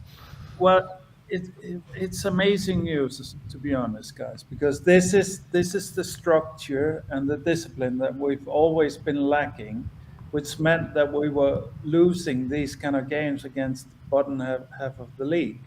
Now we're getting those games over because we have a structure that our non-key, non-superstar players are now able to hold and play disciplined enough to get it over the line. So basically, our quality of our manager, maybe first and foremost, is basically getting these almost systematically over the line, which means that, you know, I'll let you guys, Sim. You're pretty good with the stats. Mm. Oh, is he gone again? So I'll let you guys think of them. You No, keep you're not. keep chopping out in and out, Jory, but you're back with us now. You're back now. Hopefully he'll stay Yeah, sorry stable. about that, guys. Hopefully it'll be okay. I Go was on, what were gonna you say, saying? yeah, I was saying, like, if you think about Tottenham in the past, not dropping these points to these minor teams in the league, yeah, basically there'll at least be one season, if not more, where we would have won the league, basically. You know, so this is a key improvement to us being serious contenders in whatever competition we're looking at. The less fun part of it, or the flip side of that, is that our key players, and I include Dyer in that because he's key to the back line. Our key players are kind of not performing. I would actually exclude Kane because I think Kane has been really good, and Kane is actually, you know, what Sonny is lacking is what I've talked before, is that kind of baseline. Sonny's base can go really low. I can't say I've ever remembered Kane going that low since he became Kane, apart from when he wanted to you know, exit the club, you know. So I think, you know, in terms of getting these key players to perform, it's very important. We've got City, I think, on the 7th, right, or the 10th of September. I can't remember. It's close. It's getting close to. And then we got more of the top clubs coming up, you know. So we need these players they need to be kicking full on if we want to keep on winning those games. Those are the games that we've usually have had, considerable joy with, considering our levels in the past. So if you now combine what we've historically done against the big teams with what we're doing now against the small teams, it's a complete winning recipe. So we should absolutely rejoice in that. There's no doubt that this is Conte's design that's doing its thing now. So I'm very, very happy about it. Of course, I'm not happy about seeing a dull performance by our team and stuff. But that's not even what I see. When I watch these games, I see, yes, individual performance not maybe being up to scratch here and there, but the overall structure can handle it. It's like you guys say, like we never feel kind of worried now that when teams are coming at us, because tactically and formationally and discipline wise, the team is so good. It's so solid. So we're not worried about that. Now, I'm in no doubt, and I was probably one of the first to be vocal about it. Sonny needs to sit. Sonny needs to get some rest now. We saw it last year when he got, I don't know, I think we got a break or something, and he got his rest in, and he came out firing as a madman after that. I think especially when you see these heavy touches from Sonny, it has to do with his legs and his stamina, and that he needs a rest. We should not. There's no shame. There's no blame on Sonny for needing that rest. That's just what Sonny needs. The whole point of building a squad like we have is for this to be a non-issue. You will never ever hear the top clubs in Europe talk about the top players like this. This is rotation always. Sonny clearly is up for the rotation. So yeah, I think so I do think I wouldn't be surprised if Conte now starts Richarlison in the next game.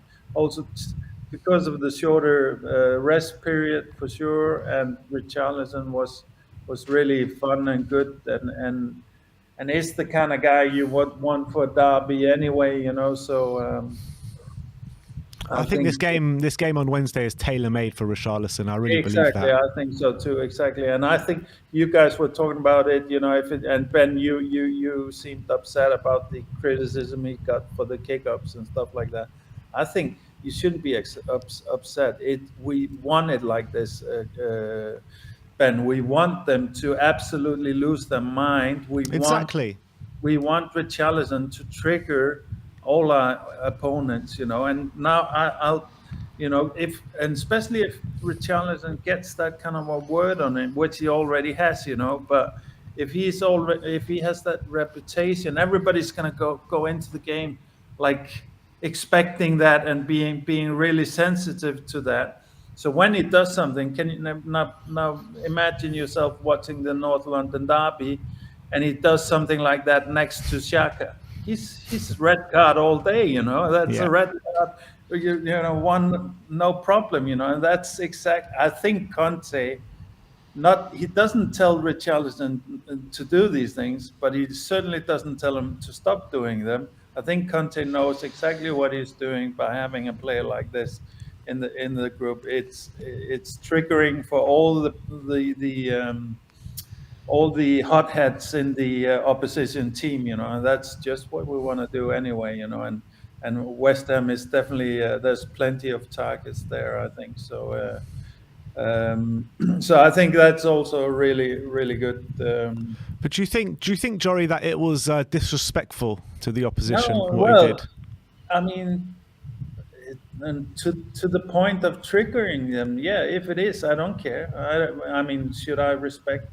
Should I? I don't think it's disrespectful to the game, and I don't think what I kind of agree with Sim there. Like that's what annoys me with, for example, Neymar that he's so wasteful with his showboating often, and that annoys me completely. I think actually what Richarlison is doing is more effective because Neymar, I mean Neymar does clearly produce his fair share of free kicks and penalties and stuff like that. But I think Richarlison is even more triggering to the opposition because he's not a Neymar and he's got even more of an attitude or more of a shithousery than Neymar, So really, it'll get in the heads and like, who the fuck does he does he think he is? And I'll show him and all of that, And that is exactly what we want to happen. Jory, I got 5 texts after that game saying, "Who the fuck does he think he is, Richarlison?" Exactly. that's what we want, That's what everybody said about Lamella. Also, I freaking loved Lamella. He made everybody lose their mind. So I think that's great, and I think to be honest, I mean that's one thing, but we also need to remember the quality of the guy. The way he plays, the bravery, how he goes into the box, and that cross, of course, are absolutely amazing. And even as good as the shot was, simply to be that player, you're new in the squad, you're coming in off the bench, you're replacing Sonny, and you don't even hesitate to try it on, and you do it, and it comes off. That's a attitude and a mentality that's amazing. And actually, to be honest, that mentality is maybe even cheers up from our senior players. Actually, even Kane can take a page out of that book, I think. But especially Sonny, and I think Sonny. Absolutely, Sonny, for Sonny to explode and because I got a lot of not hate, but really a lot of pushback after my last call in, and I have to say, I'm also the guy that said that Sonny is the best winger in the world when he's on his top of the game. He's better than any other winger, in my opinion, and I still believe that. And I love Sonny. I mean. I'm also the guy that said Sonny should be the talisman, not Kane, and so on. So I guess you're not you don't know my opinion of Sonny if you think it's something personal for me. It's not personal. We have to get away from this emotional attachment to these players. This is not what winning clubs do. Players are here to serve the club. Players are here to serve the silverware. And yes, we're very proud of Kane with all his accolades. We love Sonny, how his speed and his counterattacks and just how he is as a person, all of that. But it's always about the club. And now we have a squad where we don't lose quality when we sub Sonny out. The squad as a whole keeps its level. That wasn't an option before, so we couldn't have the conversation. Now it's an option, and it will play into Sonny even returning more goals and being more of a superstar if he gets the rest when he needs it. He needs it now. So let's not, put any shame on that. Just have a rest, Sonny, and be good in the next come back game. stronger. Yeah, exactly. Also, I just wanted quickly to say, because you were also touching on the money, that's also one of my favorite subjects is Levy. Here we go, Daniel Levy time. And also I want to say big up to Brian Daigle for his call in yesterday. He basically covered everything I wanted to say there as well. So, but I want to say, are we getting levied again, Jory? Are we getting levied again? No. Because I'm like I think I can explain a little bit of the money. I mean, a lot of the money is going into coaching and scouting. I think so. It was a general, buy into all kinds of structural changes that are happening, and like a lot of it, I think, is also going to scouting and coaching. And I do think Perisic is keeping a purse for the January window. He's gonna. I think they see maybe. I mean, this is maybe a bit wishful thinking, but I do think if we're in a good position they see a chance of us getting something like the Bastoni in or something like that in the January window. I know it's not popular and stuff like that, but if Bastoni gets his price and we're looking at some kind of silverware at that point, well, stranger things have happened, and I do think both Conte and Paratici think in that term. They want to have some bullets in the gun when it comes January, if they see an opportunity. Um, so I think that's why they're trying to not spend too much right now. Personally, I would want Skriniar in right now or something of that caliber, because I think it's obvious already now, if we want to be in the conversation with Liverpool and Man City. At some point, we need to get that central defender up at that kind of level. Maybe Skriniar is the most expensive one of them, but we need somebody at that level for the central role in our back line. All right, Jory, Yeah. always a pleasure, my friend. And, Likewise, guys. We'll speak to you next time. Good to see you, Yes. Jory. Great show. Come on, you Spurs. Come on, big up, Jory. As always, the Joracle. There's a bit of news from Dimarzio saying Tottenham have removed midfielder Pape Matar from the market after a blow to the head from Rodrigo Bentancur. Which is not which good is to hear. hopefully that's worrying. I was hoping it was just a concussion, which maybe he can recover from in a few days, but. If we're moving players off the market because of it, it implies it's a bit more serious than that. And when it comes to head injuries, if it's anything more serious than a concussion, then that's really bad news. Yeah, it is really bad news, and we might be seeing Basuma might be quicker than we thought. I'm hoping it's just I for one, with Winks leaving and with Skip's injuries and stuff, I wanted to keep Papa Matar around anyway, just to have a fifth one, just in case. But if they're saying it's because of Bentancur, that could be an issue. Hopefully it's just something they're just playing it safe, maybe. I'm hoping it's not too serious. I'm guessing we'll hear more about it shortly. But maybe you can give Sarr a chance to maybe show what we can do. Yeah, let's hope so anyway. Let's move on to our next caller, and that is George. How you doing, George? Oh, you're on mute. Are you on mute, mate? How you doing, guys? Yeah, all good, thanks. How are you? George? Oh, is he? I don't know if he Lost can us? hear us or not. I can hear you guys. I think something screwy is going on. I think there's a massive lag. Do you want to try disconnecting and reconnecting, and we'll get you back on? Thank you. Oh, that didn't seem like lag. No, That didn't seem laggy. Can you hear us in real time? I don't know. He'll disconnect and reconnect. All right, we'll try and get back on. We'll get him on in a second. Let's go to Brad Matthews. How you doing, Brad? Hey guys, I'm okay. Thank you. It's all right. I froze. You okay? You okay? Yeah, my screen froze. I'm sort of yawning like this, and I think, hang on, my picture's not moving, sort of things like that. A reboot. I'm fine. I'm always happy when Tottenham win, and it annoys me when we all know that Tottenham haven't played brilliantly this season so far. But it just annoys me when I get home and I'm in a really good mood, and then I just see all this negativity on social media. It's just, it's just really annoying. Stay off social media, Brad.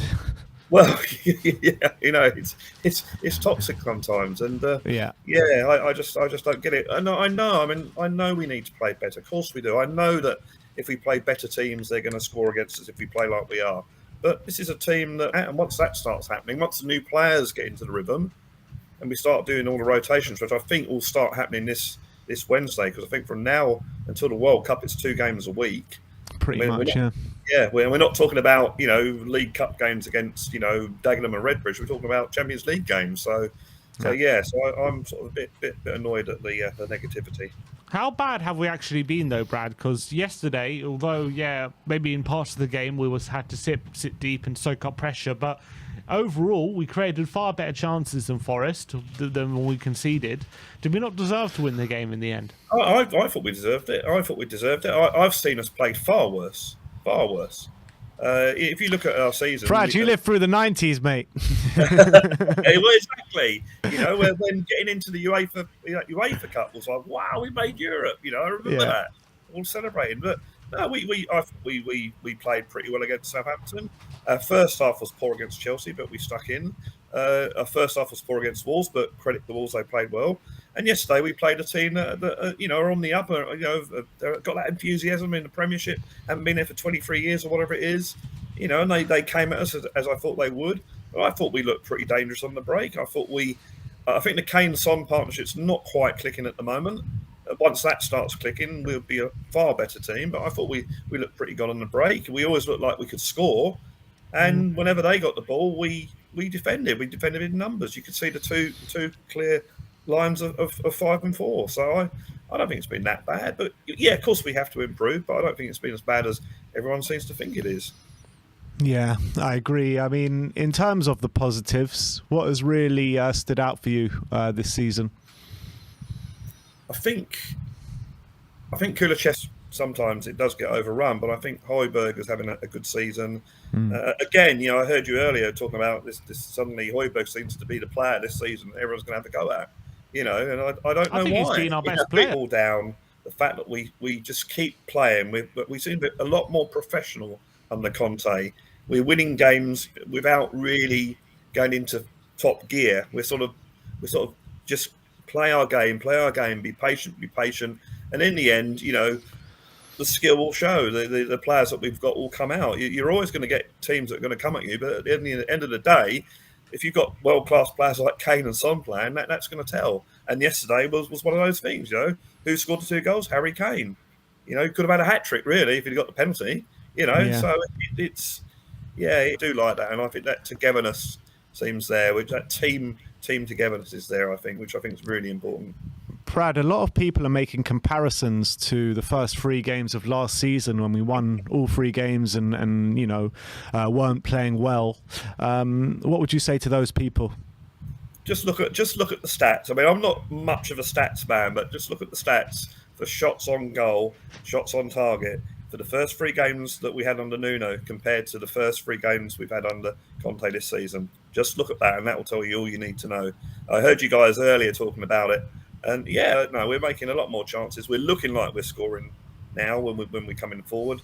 So it's not the 3 games under Nuno. What we have to do is look at that Watford game when we won 1-0 when Sonny has a cross that creeps in at the back post. We had no shots on target that day and we won 1-0. I mean, the first 3 games against, it's great. I was happy that we won our first 3 games. But in the back of your mind, you're thinking, we're not actually playing that well, sort of thing. And in those days, you didn't sort of think we can get better. Or I think this time around, because of the end of last season, the matches we were winning, I think this season you think, well, yeah, we are going to get better. We are going to get better. And I think that's the difference between this season. It's just chalk and cheese. It really is. All right, Brad, just one thing before you go. Opinions on the links with Dan James? Very underwhelmed, to be honest. Very underwhelmed. I tend to agree with Sim. I think I'd rather keep Brian Hill, although that seems to be not the case. If it came down, if you said, well, okay, Brad, you've got to select either Hill or James, I'd keep Hill. I think there's a far more potential of a player there. But, so I'm a bit underwhelmed by that. I'm hoping that we get a centre-back, a decent one, and maybe that's why we're hanging on to the money at the moment for one to come along, and then we'll go for it. And it might even be in January. But, I'm underwhelmed by Dan James. All right. Brad, we'll see you next time, buddy. Thanks for coming on today. Cheers, guys. Have a good afternoon. Nice one, Brad. Have a good day. We'll speak to you later. Come on. Bye-bye. I like that one. All right, let's keep going. I believe there's a bit of a lag, actually, on the stream. Is there any way of sorting that out? We'll try and sort it out. It's lagging quite badly. How many people we got in the back end? 4. Do you reckon we should go off for a second and then come back on? Because I don't think we can go on like this, literally lagging every second. All right, we'll be back.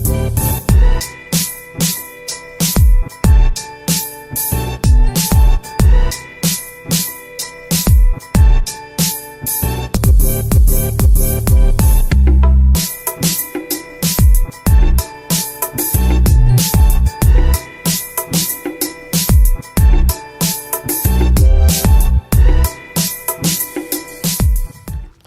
right, sorry about that, guys. We should be good now. Let's see if George. Let's get George back on. It was on your side or my side? No, I don't know either, but I don't know. But anyway, we're here now, so let's talk about the game yesterday. What do you want to talk about exactly? Yeah, I'm going to reiterate what Joris said and Brad as well. I mean, I can't quite fathom last year. I mean, it's night and day. I mean, what struck me yesterday was that our transitions were fantastic. From defence going into coming back, it's not his A game. He wants to be running onto the ball. He wants the ball at his feet. He wants to be able to run at the opposition. He doesn't want to be coming back to defend. So naturally, it's not going to be a game that's suited to him. Plus, switching with Harry into central and then coming in, it's not going to suit him. It's going to take a while for him to get used to that. So again, we've got to give the structure time to really get into full flow. So yeah, I think that yesterday's game, I'm not sure if I was seeing a different game than some people are trying to say, that it was so awful. I just can't see it. I mean, you guys were there, and sure, it wasn't the prettiest of spectacles, but sometimes you're going to have that. You're going to have games where you're going to have to dig in and come up with the good. We would then be complaining as to we can't defend properly.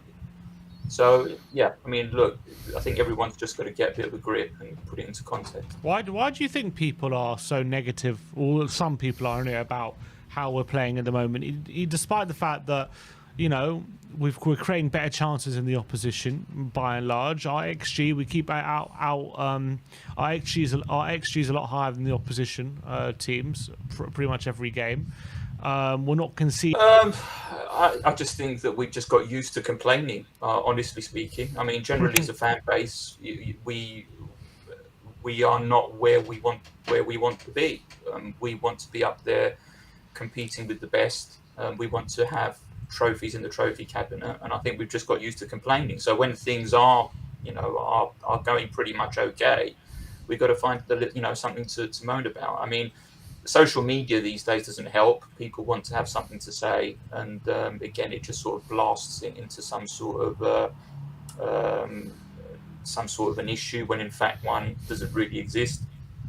Again, I don't have really anything negative about yesterday's performance, really, other than perhaps maybe Jed Spence not putting the ball in the back of the net towards the end of the game. There, I thought it is what it is. I mean, why didn't Harry Kane manage to score the penalty? I mean, it's a great save. I mean, I think we've got to give Forest their just dues, really, because they were. But why not just give them a few plaudits and say, look, they played really well against us, but we still managed to win. Yeah, and look, I think you're completely right, and surely when things start to click, you'll see a much more dangerous Tottenham. And if we're winning when we're playing like this and not playing at our best, what are we going to be like when we actually click? Let's be honest. 100%. I think that we weren't at our best. But again, so far this season, who has been really, if you look at it, at their best? I mean, I think we are showing really good progress. Agreed. And it's a case of just trying to really keep a grip and put it into context as to them. So again, is that not really something that we should be positive about?